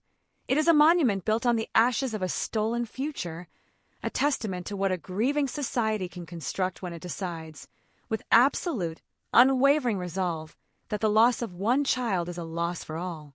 Yet, beneath the veneer of this institutional success lies the raw, unhealed wound of the unanswered question: who was he, and why did he choose to turn his darkness toward a girl on a pink bicycle? When we consider the life that was extinguished on that January afternoon in 1996, we are not merely reflecting on a victim of a crime. We are reflecting on the lost potential of an individual, the quiet, daily joys that were stolen, and the permanent, hollow space left within her family. For those who knew Amber, the public recognition of her name, the global accolades for the system, and the millions of children saved in her name cannot compensate for the physical absence that has defined their lives for 30 years. There is a profound, quiet weight to this reality. The systems that have been constructed to honor her are, by their very nature, a constant, repetitive reminder of the violence that birthed them. Every time an alert is issued, it is a reaffirmation of a danger that still lurks in the margins, and it is a bittersweet, lingering resonance of a child who was the first to trigger that response.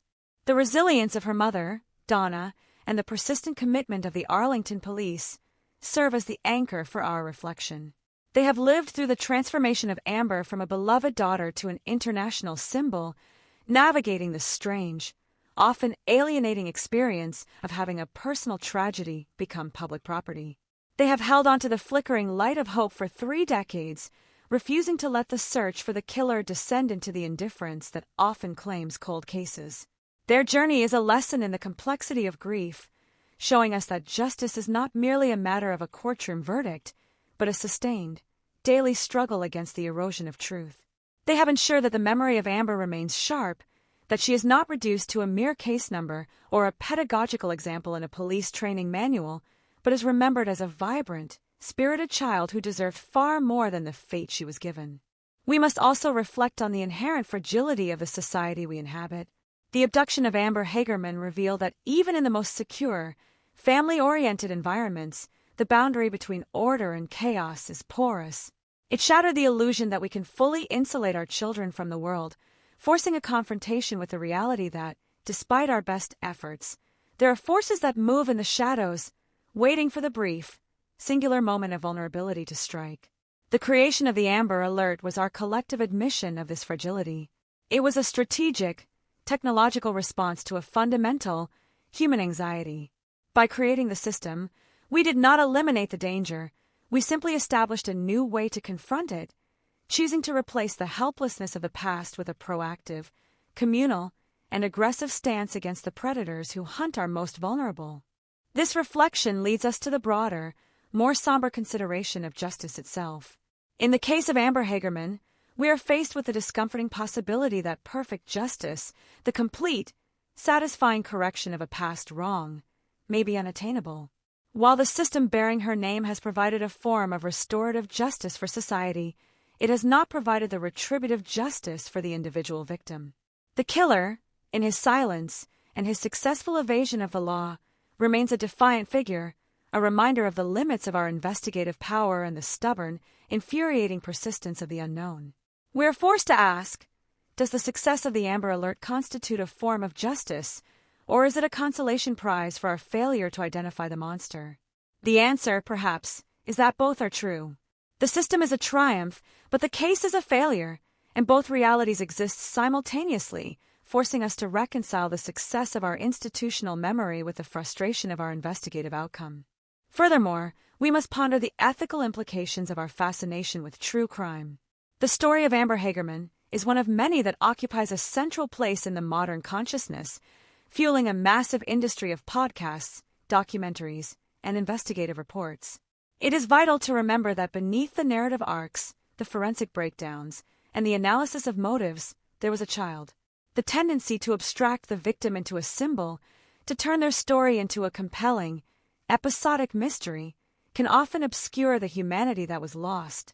The dignity of Amber's memory requires that we approach her story not with the detached curiosity of a spectator, but with the solemnity of a witness. We owe it to her to maintain that perspective, to ensure that the retelling of her story does not strip her of her personhood, but rather reinforces the tragedy of her loss. The technical progress of the investigation, particularly the turn toward investigative genetic genealogy in recent years, offers a final, lingering note of hope. It suggests that even in a world where evidence can be degraded and memory can fade, the truth may yet be anchored in the very biological markers that define us. This development transforms the cold case from a stagnant, dead end into a dynamic, ongoing hunt, reinforcing the idea that the search for the perpetrator is a commitment that spans generations. It is a technological iteration of the persistence that defined the original investigation, showing us that while the killer may have eluded justice in the 20th century, the tools of the 21st may yet drag him into the light. This prospect is the final, flickering ember of the case, a promise that the door is never fully closed as long as the work continues. In conclusion, the story of Amber Hagerman is a narrative of profound transformation. It is the story of how a single, devastating moment in 1996 resonated through the decades, reshaping the way we think about public safety, collective responsibility, and the potential for positive institutional change. It is a reflection of our enduring belief that we have the power to create a better, safer world, even when we are haunted by the shadows of the past. As we look at the legacy of the Amber Alert, we are looking at the best of ourselves, our capacity for empathy, our drive for innovation, and our refusal to let a child be forgotten. And as we continue to grapple with the mystery of her murder, we are looking at the reality of our limitations, our inability to erase the past, to heal the deepest of wounds, or to always catch the monster who haunts the night. The story remains open, a living, breathing testament to the child who, in her final, tragic act, became the guardian of millions. Her life was short, but her influence has been immense, and in the quiet, insistent way she has shaped the world, we find a version of immortality that no kidnapper or murderer can ever truly destroy. She is there, in the ping of every alert, in the flashing lights of the signs on the highway, and in the collective, watchful eye of a society that decided, in the face of unspeakable loss, that it would no longer sit idly by. Amber Hagerman remains, as she always was, a symbol of the innocent, and her silent, enduring legacy is the most powerful and the most poignant response that a grieving humanity could ever have conceived.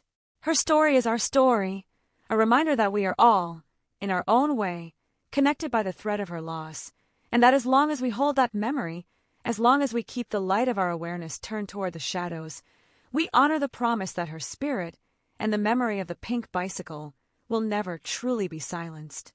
The conclusion of our examination into the tragic life and enduring legacy of Amber Hagerman brings us to a final, contemplative space, one where the boundaries between memory, justice, and societal evolution blur into a singular, haunting narrative. We have traced the trajectory of an afternoon that began in the mundane innocence of childhood and ended in a nightmare that shattered the very definition of security for an entire nation. We have observed the transition from the personal agony of a grieving family to the creation of a global emergency infrastructure, a system that stands as a functional, ongoing testament to a life cut far too short. Yet, even as we recognize the monumental impact of this legacy, we are compelled to return to the core of the story: the 9-year-old girl, the pink bicycle, and the unidentified shadow that remains at the center of the mystery. This final reflection serves not to offer a tidy resolution, for none exists, but to acknowledge the permanent, unresolved nature of this cold case and the profound responsibility it continues to impose upon our collective conscience. To dwell upon the persistence of this mystery is to confront the limitations of human endeavor in the face of calculated, brutal intent. The fact that 3 decades have elapsed without an arrest, despite the massive mobilization of federal and local investigative resources, speaks to the horrifying efficiency with which the perpetrator carried out his crime. It challenges our desire for narrative closure, reminding us that reality often refuses to provide the clean, satisfying conclusions we demand from our true crime storytelling. The killer remains a void, an absence that continues to exert a gravitational pull on the investigators who have spent years of their lives trying to force a truth out of the silence.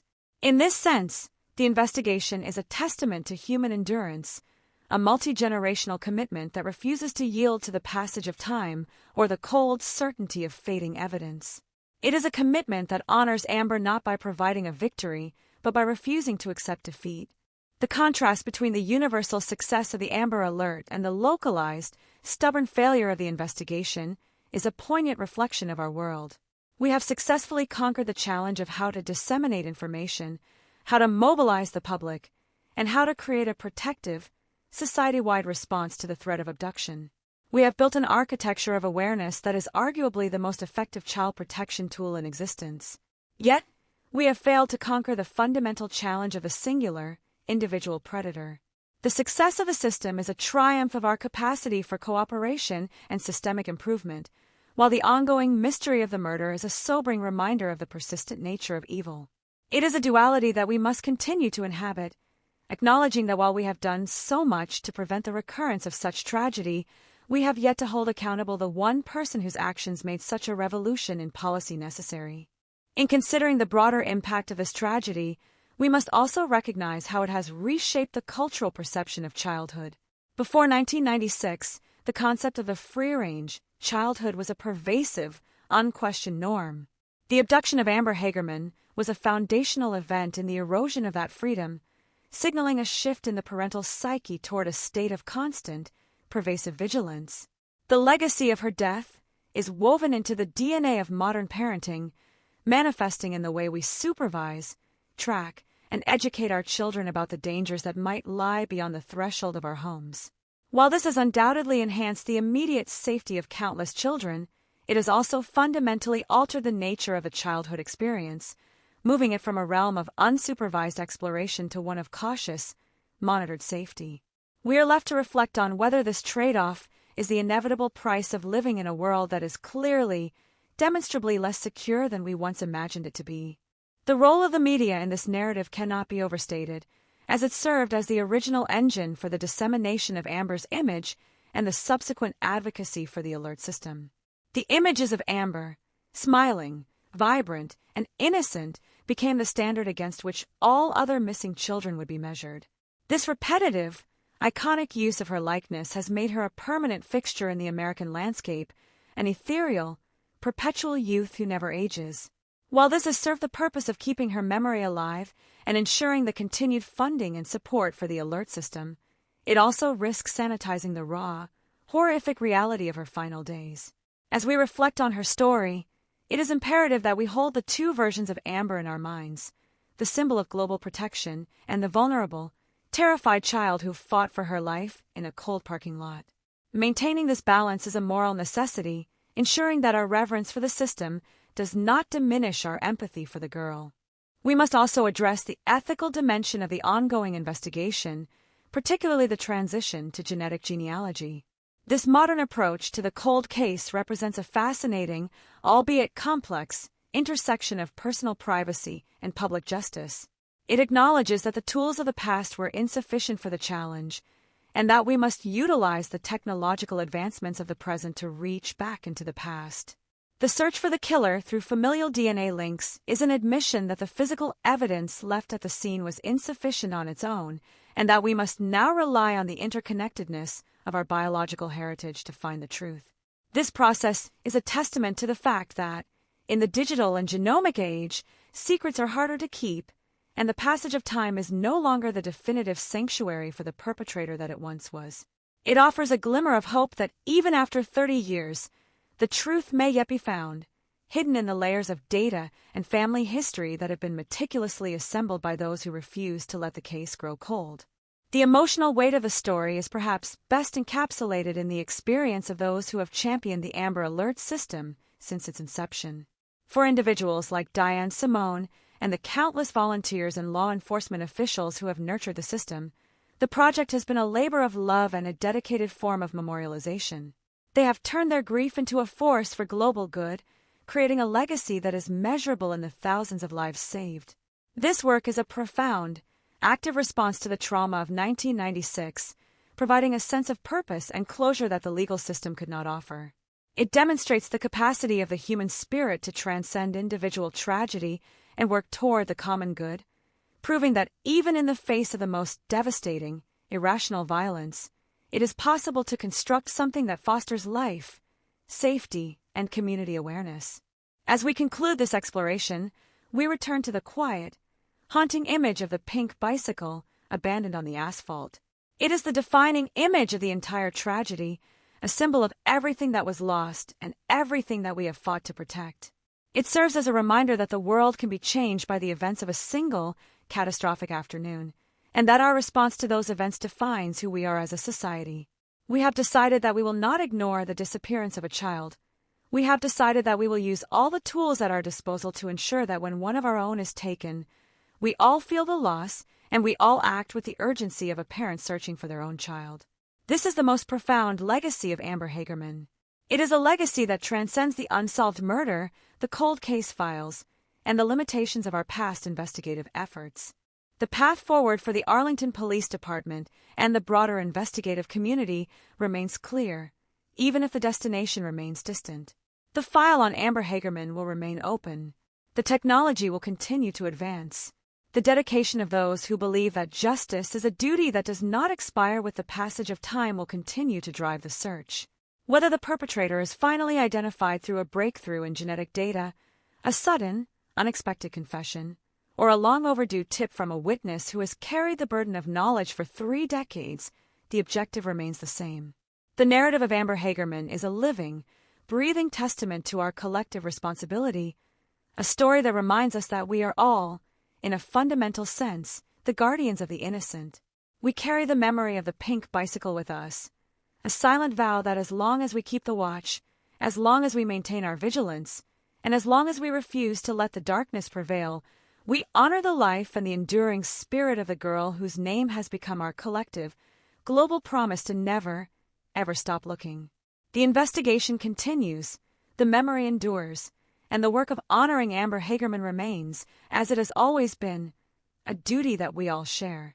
The final resolution of the Amber Hagerman narrative remains suspended in a state of perpetual, agonizing suspense, a testament to the fact that while our institutional responses have matured into a global standard of excellence, the individual pursuit of justice continues to be an arduous, often incomplete journey. As we stand at the 30-year mark, looking back upon the evolution of a case that redefined the paradigm of child safety, we find that the true meaning of the Amber Hagerman story is not confined to the technical success of the alert system, but rather in the persistent, unflinching moral commitment of a society that refuses to grant anonymity to a predator. The absence of a definitive verdict, of a face to put to the horror, and of a moment of closure in a courtroom does not diminish the importance of the case. On the contrary, the enduring mystery only serves to underscore the profound depth of the tragedy and the absolute necessity of our ongoing vigilance. We are left to navigate the tension between the triumph of the Amber Alert and the failure to hold its namesake's murderer accountable, an exercise that demands both profound gratitude for the lives saved and a sober, uncomfortable recognition of the limits of our justice system. The trajectory of this case from a localized tragedy in Arlington to a global beacon of hope has been an extraordinary sociological phenomenon. It represents the transformation of grief into a proactive, societal shield, a process that has saved over 1,200 children in the United States alone. Yet, this success is inextricably linked to the haunting reality of the 1996 event. Every alert that is successfully broadcasted, every child that is returned to safety, and every time the acronym AMBER is invoked, we are indirectly participating in the legacy of the child whose death demanded that we change. This connection is not merely symbolic, it is a functional, operational reality that ensures the memory of Amber Hagerman remains a driving force in the modern apparatus of law enforcement. Her story is a persistent, active thread woven into the fabric of daily life, a reminder that the safety we enjoy today is bought at the expense of a past that remains, in many ways, fundamentally unhealed. Reflecting on the progress of the investigation, particularly in this current era of high-speed digital analysis and investigative genetic genealogy, we are forced to confront the role of time as both an enemy and a potential ally. For decades, time served as a protective blanket for the perpetrator, allowing the memory of specific details to fade and the physical evidence to degrade beyond the reach of traditional forensic methods. However, the current shift toward advanced genetic mapping has effectively shortened the timeline, allowing investigators to move through decades of genealogical data as if they were reading the final chapters of a long unsolved book. This shift represents the final, most sophisticated attempt to reach into the past and claim the truth that has remained hidden for so long. It is a process that requires patience, extreme precision, and the willingness to accept that the breakthrough may come from an unexpected, distant branch of a family tree, highlighting the interconnectedness of our species in ways that the original 1996 investigators could never have imagined. The emotional burden of the unresolved case continues to reside with the Hagerman family, whose endurance throughout these 3 decades has been nothing short of remarkable. They have lived through the transformation of their personal, private grief into a global, public institution, a role that brings with it a unique set of challenges and complexities. Their unwavering support for the ongoing investigation, their willingness to participate in the public retelling of the story, and their refusal to let the case slide into total obscurity have been the primary catalysts for the continued activity of the task force. They represent the human core of the narrative, the reminder that behind every alert, every news cycle, and every legislative triumph, there is a real, grieving family still seeking the fundamental, simple justice of an answer. Their persistence serves as a moral guide for the community, ensuring that the search for the killer is not seen as an academic or institutional exercise, but as a deeply necessary, overdue, and righteous pursuit of the truth. In the broader context of our societal values, the Amber Hagerman case has served as a crucible for the evolution of our collective responsibility. We have moved from a model of community safety based on local trust to one based on national, rapid response systems. This transition is not merely a change in protocol, it is a fundamental shift in our civic philosophy, reflecting a recognition that we are all, in a functional sense, responsible for one another's security. The Amber Alert is a manifestation of this responsibility, an admission that we cannot rely solely on the state to protect us, and that when a child is in danger, we each have a role to play in the outcome. This ethos of collective vigilance has arguably made our communities safer, but it has also changed the way we perceive the world, making us more aware of the dangers that can arise at any moment and more prepared to act when they do. We must also consider the philosophical implications of the cold case status itself. Is a crime ever truly solved if the perpetrator is dead, or if they have lived an entire life without facing the consequences of their actions? The Amber Hagerman case forces us to reconsider the definition of justice. If justice is not found in the courtroom, can it be found in the knowledge of the truth? Can it be found in the life-saving impact of the system that bears the victim's name?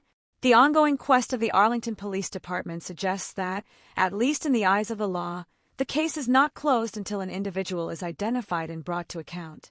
This professional, unrelenting stance is essential for the integrity of our legal system, serving as a reminder that the crimes of the past do not lose their significance with the passage of time. The duty to investigate is a fundamental, inherent obligation that survives the retirement of investigators, the changing of administrations, and the shifting of societal priorities. As we look toward the future, we are left with the persistent, flickering hope of a resolution.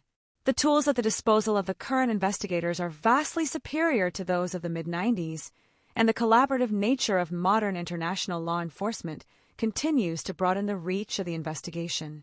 Every new technological development, every update to our global genealogical databases, and every refinement in our forensic methodologies represents a renewed opportunity to bring the perpetrator to light.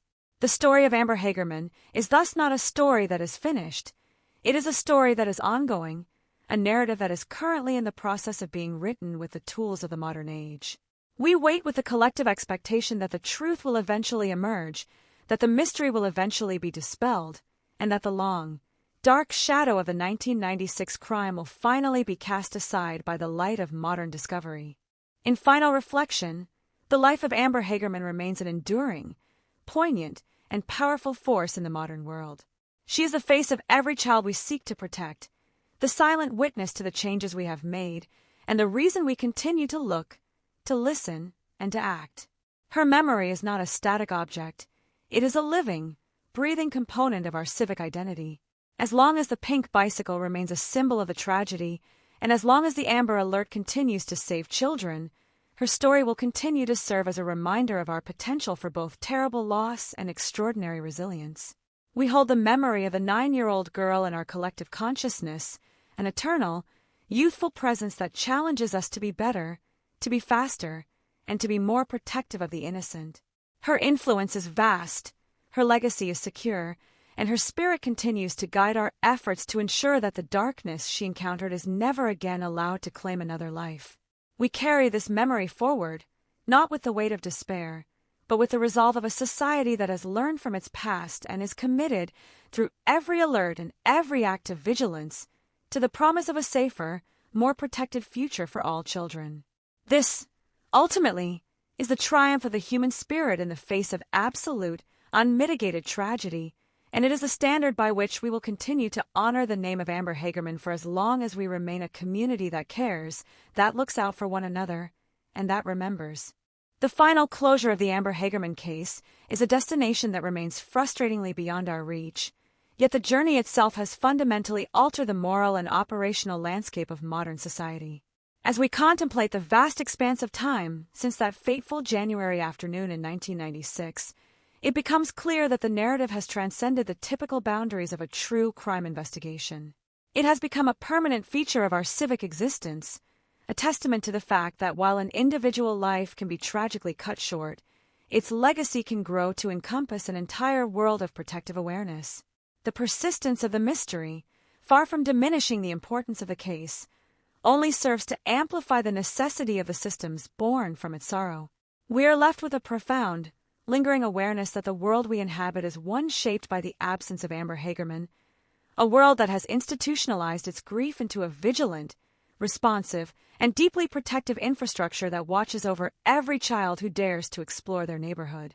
The evolution of the investigative effort from a localized, frantic search to a sophisticated, multi-generational mission using the latest in genomic science highlights the relentless nature of the pursuit of justice. It is a pursuit that is not driven by the hope of immediate satisfaction, but by the deeper, more profound commitment to the truth. The investigators who continue to pore over the files, the detectives who treat the case as a living, breathing imperative, and the geneticists who meticulously map the hidden connections of our shared heritage are all participants in a long-term, righteous crusade. Their work is a quiet, steady rebuttal to the anonymity the perpetrator has enjoyed for so long. It is a reminder that the passage of time does not provide permanent immunity, and that, in an age where our biological signatures can be traced across decades, the shadows are becoming increasingly difficult to inhabit. This persistent effort is the most honest, direct form of service to Amber's memory, a refusal to let the silence of the past dictate the outcome of the future. The societal transformation catalyzed by this case is perhaps the most significant outcome of the entire narrative. The Amber Alert system, now deeply embedded in the digital and physical infrastructure of our lives, is a functional manifestation of the collective resolve that emerged from the ruins of the 1996 tragedy. It is an extraordinary success story of how a community, confronted with the unthinkable, chose to organize its compassion into a shield. This is not merely an administrative or legislative success. It is a profound moral achievement. It represents a universal acknowledgement that the safety of a child is the paramount responsibility of every citizen, and that we have the power, through coordination and the intelligent application of technology, to create a world where the vulnerabilities of childhood are no longer exploited with the same ease that once defined our past. The system stands as a living, breathing response to the loss, a constant, flickering reminder of our shared dedication to the protection of the innocent. As we look toward the future, we must also acknowledge the inherent burden of the memory we carry. The image of the pink bicycle, lying abandoned and lonely in the empty parking lot, has become an iconic, haunting symbol of the tragedy, one that forces us to confront the vulnerability of the childhood experience. It is a reminder that even in the safest of times and places, there exists a potential for harm that we can never entirely eliminate. This awareness should not lead us to a state of paralyzing fear, but rather to a heightened sense of communal vigilance. It is a call to action that is renewed with every alert we receive, a demand that we remain alert, observant, and prepared to play our part in the safety of our neighborhoods. The legacy of Amber Hagerman is thus a living, active duty, one that requires us to maintain our humanity and our concern for one another in a world that is all too capable of sudden, senseless violence. The emotional resonance of the case also extends to the way we honor the victim, not as a symbol of loss, but as a catalyst for life. The thousands of children who have been safely returned to their families thanks to the Amber Alert are, in a very real, tangible sense, a part of the legacy of the little girl who never made it home. This creates a powerful, transcendent form of justice, where the life of the victim is echoed and reflected in the lives of others who have been spared a similar fate. It is a profound, albeit indirect, consolation for the family, who have had to endure the agonizing lack of a perpetrator's conviction while witnessing the global, life-saving impact of their daughter's name. This realization provides a small, essential measure of peace, confirming that the tragedy, while devastating and irreparable, has been used to carve out a space of safety in a world that has proven itself to be fundamentally unsafe for so many. Furthermore, we must address the enduring question of how we, as a civilization, learn from our darkest moments. The Amber Hagerman case is a quintessential example of how we can take the raw, unfiltered experience of trauma and channel it into a constructive, enduring institutional change. It is a lesson in the resilience of the human spirit and our capacity to organize against the chaos that seeks to destroy us. By studying the details of this case, by remembering the mistakes of the past, and by remaining committed to the advancements of the future, we are ensuring that we remain prepared for whatever challenges may come. We are, in effect, building a future where the lessons learned from the 1996 tragedy remain the foundational pillars of our collective safety, ensuring that we do not revert to the ignorance that once left us vulnerable to the predations of the unknown. The unresolved nature of the murderer's identity remains the final, discordant note in this otherwise triumphant narrative of societal evolution. It is a reminder that while we have done so much to prepare for the future, we are still tethered to the unfinished business of the past. The work of the Arlington Police Department, the support of the public, and the dedication of the investigators are all aimed at bringing this final, lingering chapter to a close. There is a deep, abiding hope that as the technology improves and as our collective ability to piece together the fragments of the past grows, we will eventually reach a point of revelation. Until that day arrives, we will continue to hold the case in our minds, a permanent, unresolved mystery that keeps us focused, vigilant, and aware. The pursuit of the truth is a duty that we do not set aside, for it is the final piece of the puzzle that has defined our collective response to this tragedy for 3 decades. In final contemplation, the life of Amber Hagerman is a narrative that has defined a generation of child safety and continues to set the standard for how we remember, how we protect, and how we pursue justice. Her story is our story, a reminder that we are all, in a fundamental sense, the guardians of the innocent, and that as long as we keep the light of our awareness turned toward the shadows, we honor the promise that her spirit and the memory of the pink bicycle will never truly be silenced.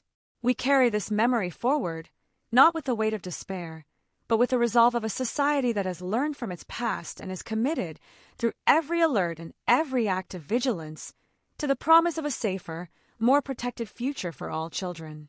This, ultimately, is the triumph of the human spirit in the face of absolute, unmitigated tragedy, and it is a standard by which we will continue to honor the name of Amber Hagerman for as long as we remain a community that cares, that looks out for one another, and that remembers. Her legacy is one of courage, of community, and of a commitment to the truth that no amount of time, no distance of memory, and no shadow of the unknown can ever fully extinguish. She lives on in every alert, in every life saved, and in the eternal vigilance of a world that learned, through her sacrifice, the true meaning of protective love and collective, unwavering responsibility. The saga of Amber Hagerman has concluded its path through the labyrinth of investigation, tragedy, and systemic transformation, leaving us at the threshold of a final, quiet understanding. As we reflect on the entirety of this narrative, from the desolate parking lot in Arlington to the global implementation of the emergency response systems that bear her name, we find ourselves standing before a monument not made of stone, but of collective consciousness and persistent memory. The story of this 9-year-old girl has become more than an account of a crime. It has become a fundamental component of a human experience in the modern era, a touchstone for how we, as a civilization, choose to process and respond to the intrusion of darkness into the sanctity of our daily lives. The mystery of the perpetrator's identity, which has resisted every effort of technology and human tenacity for 30 years, now rests as a silent, unresolved weight in the heart of our society, serving as a sobering reminder that even in our most enlightened age, there are corners of the world where the truth remains stubbornly hidden. We are left to consider the profound irony that the most significant technological and social advancement in child protection was born from an event that was, in itself, an absolute failure of protection.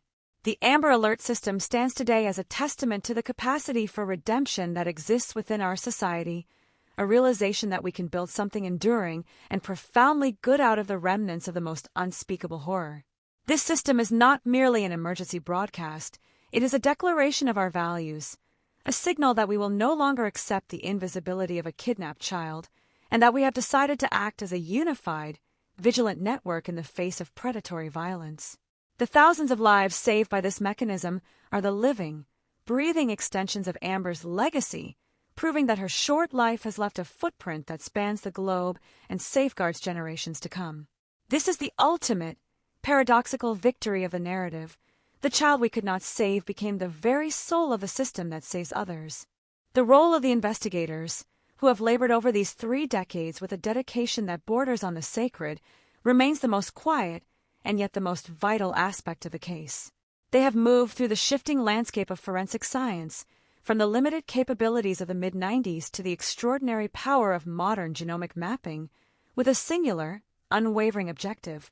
Their commitment to the case is an act of profound respect for the victim, a silent promise that the effort to find the truth does not falter even when the trail goes cold, the leads dissipate, and the passage of time threatens to erode the urgency of the mission.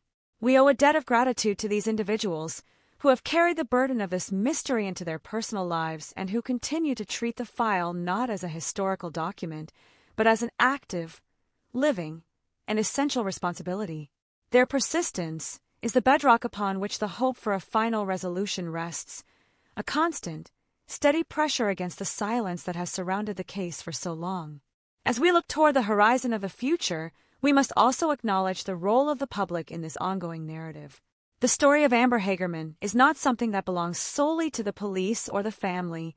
It is a shared, communal experience that requires the sustained engagement of every citizen. The continued success of the Amber Alert system depends on our collective vigilance, our willingness to look, and our capacity to act when the call comes. We have been entrusted with the responsibility of being the eyes and ears of our communities, and this trust is a legacy that we must nurture and protect. The story serves as a perennial reminder that safety is not a static condition, but a state of being that must be maintained through our collective awareness, our adherence to the principles of community, and our refusal to look away when the threat of danger emerges in our midst. The emotional landscape of this case is dominated by the enduring memory of the family, particularly the mother, Donna, who has navigated the unimaginable with a grace and strength that is profoundly humbling. Their participation in the public life of this case, despite the relentless pain of a wound that never truly closes, has been the anchor for all of us. They have allowed us to be participants in their journey, to share in their grief, and to understand the human cost of the tragedy in a way that statistics and legislative summaries can never convey.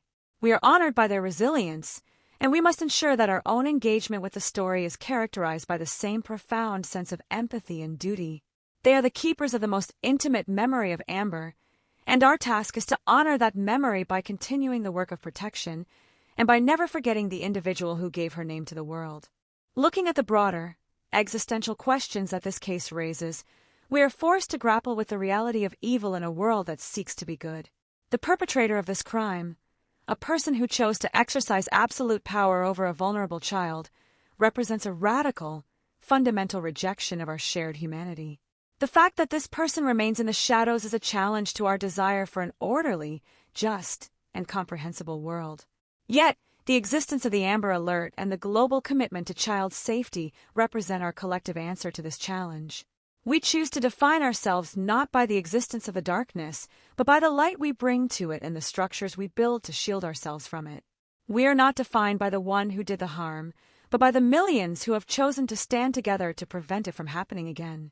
The final chapter of this narrative is yet to be written, for the investigation continues and the potential for a breakthrough remains a real, tangible possibility. Whether the truth is uncovered tomorrow, or in the distant years to come, the impact of the case on our society has already been fully realized. It is a story that has reached its full potential as a driver of institutional and social change, and whatever remains to be discovered will be the final, necessary piece of a puzzle that has been in the making for 30 years. We wait with a sense of solemn, quiet patience, understanding that the work is not yet finished and that the truth, when it finally emerges, will be the concluding act of a story that has redefined our understanding of responsibility, loss, and the enduring power of a memory that refuses to fade. In this conclusion, we return to the image of the pink bicycle, no longer just a scene of a crime, but a symbol of the innocent life that has, in the most profound way, become the architect of our collective protection. The bicycle stands as a metaphor for the vulnerability and the potential of childhood, a reminder of the fragility that we are all sworn to defend. We move forward, carrying the lesson of Arlington with us, integrated into the very structure of our communities, our laws, and our hearts. We do so with the knowledge that we are connected by the story, that we are empowered by the lessons it has taught us, and that we are united by the commitment to never let the light go out on the memory of Amber Hagerman. She remains, forever, the guardian of the children of the world, her name a signal of our collective, unwavering, and eternal promise to see that every child is safe, that every child is seen, and that every child is brought home. This is our duty, our legacy, and our promise, a commitment that will endure for as long as we continue to value the innocence that she so brightly and tragically embodied in those final, fleeting moments of a January afternoon, a memory that we cherish, a life that we honor, and a mission that we shall never, ever abandon. The closure of a narrative as profound and devastating as that of Amber Hagerman is a theoretical impossibility, for the story is not a closed book but a living, breathing testament to a life that continues to influence the world. As we reach the final stage of our reflection, we must acknowledge that the true conclusion of this story lies not in the apprehension of a suspect or the gavel of a judge, but in the enduring, quiet persistence of memory and the steadfast commitment to vigilance that now defines our society. The passage of 30 years has transformed the trauma of that January afternoon into a foundation for global safety, a process that has moved us from the raw, unmitigated pain of loss to a sophisticated, proactive engagement with the reality of human vulnerability. We have learned, through the most difficult of paths, that our strength as a society is not measured by the absence of danger, but by our collective, organized, and unwavering refusal to succumb to it. The Amber Hagerman case remains a singular, immutable point in our history, a moment when the light of an innocent life was extinguished, yet in its passing, it lit a fire of awareness that continues to burn with an intensity that no shadow can ever hope to dampen. We must consider the legacy of the pink bicycle as a symbol of the fundamental, unalterable nature of childhood innocence. It represents the quiet, domestic freedom that was once taken for granted, the right of a child to explore their world without fear, and the absolute horror that accompanies the theft of that right. To remember Amber through the image of that discarded, lonely possession is to acknowledge the fragility of the young and the profound weight of our responsibility toward them. It serves as a daily, silent challenge to our complacency, a nudge to remain watchful and engaged in the lives of our neighbors and our children. The system that bears her name has ensured that we are no longer passive observers of such tragedies, but active participants in the preservation of the life and safety of every child in our society. This transformation is the ultimate triumph of the human spirit over the forces of cruelty, a realization that we have the capacity to weave our grief into the very fabric of our institutional response, creating a shield that is both expansive and deeply personal. The investigators, who have devoted decades to this case, remain the unsung heroes of this ongoing, monumental task. They have navigated the changing tides of technology, from the primitive tools of the 90s to the miraculous capabilities of modern genetic genealogy, with a constancy that is deeply moving. Their work is a daily reaffirmation of the truth that justice is a duty, a debt owed to the victim and the family that does not expire, does not diminish, and does not yield to the pressure of time. We stand in awe of their commitment, recognizing that the resolution they seek is not just for the benefit of the law, but for the fundamental, moral integrity of our society. The pursuit of the perpetrator is, in their eyes, a way of declaring that the life of a 9-year-old girl is of such value that her murder can never be forgotten, never minimized, and never set aside. Their dedication is the heartbeat of the case, the rhythmic, persistent pulse that keeps the memory of Amber alive and the search for her killer active, urgent, and profoundly necessary. Our reflection on the family of Amber Hagerman brings us to a space of quiet, profound respect for their endurance. They have lived through the most unnatural of experiences, the loss of a child to violence, and they have done so with a public grace that has allowed the rest of the world to learn from their grief. Their willingness to allow the name of their daughter to become an international symbol for child safety is a gesture of extraordinary selflessness, a decision to transform the most intimate of sorrows into a universal good. In doing so, they have provided us with a roadmap for how to carry the burden of the past, how to honor the memory of the lost, and how to continue the work of the future with the dignity that such a memory deserves. We are changed by their journey, moved by their strength, and humbled by their ability to find a sense of purpose in the midst of an enduring, unanswerable silence that has defined their lives for 3 decades. The role of technology in our modern pursuit of justice offers a final, compelling note of hope. The shift toward genomic science, toward the mapping of human heritage, and toward the use of advanced data analysis represents the modern, technological evolution of the quest for truth. It is a powerful reminder that our ability to solve the mysteries of the past is not static, but grows with our understanding and our capacity for innovation. The cold case, in this context, is no longer a graveyard of dead leads and forgotten files, but a dynamic field of potential where every advancement in the scientific arena creates a new opportunity for discovery. We live in a world where the secrets of the past are becoming increasingly vulnerable to the clarity of the present, a realization that provides a measure of comfort to those who have waited so long for an answer. This technological reach, which spans the distance of decades, is the latest, most sophisticated, and most determined iteration of the promise we made to Amber Hagerman, that we would use everything we have, everything we know, and everything we can dream of to bring the one responsible into the light. As we bring this account to its final, meditative conclusion, we are struck by the realization that the story of Amber Hagerman is fundamentally a story about us. It is about who we are when we are tested, how we respond when the unthinkable happens, and what we choose to build in the aftermath of tragedy. It is a story of our collective potential for empathy, our capacity for organizational innovation, and our enduring, moral demand for justice. We are better for having remembered her, we are safer for having learned from her loss, and we are stronger for having joined together in the promise that we will never forget the lesson of the pink bicycle. The investigation continues, the search for the truth persists, and the memory of the 9-year-old girl who once rode her bike in an Arlington parking lot remains, as it ever was the guiding light for our vigilance, our care, and our unwavering commitment to the protection of the innocent. The final word of our narrative is one of enduring, quiet, and profound respect for the life of Amber Hagerman. We do not look at her life as a finished event, but as a dynamic, ongoing influence that continues to ripple through our society and our systems. She is present in the alert, in the sign, in the vigilance, and in the memory of every parent who understands the weight of our shared responsibility.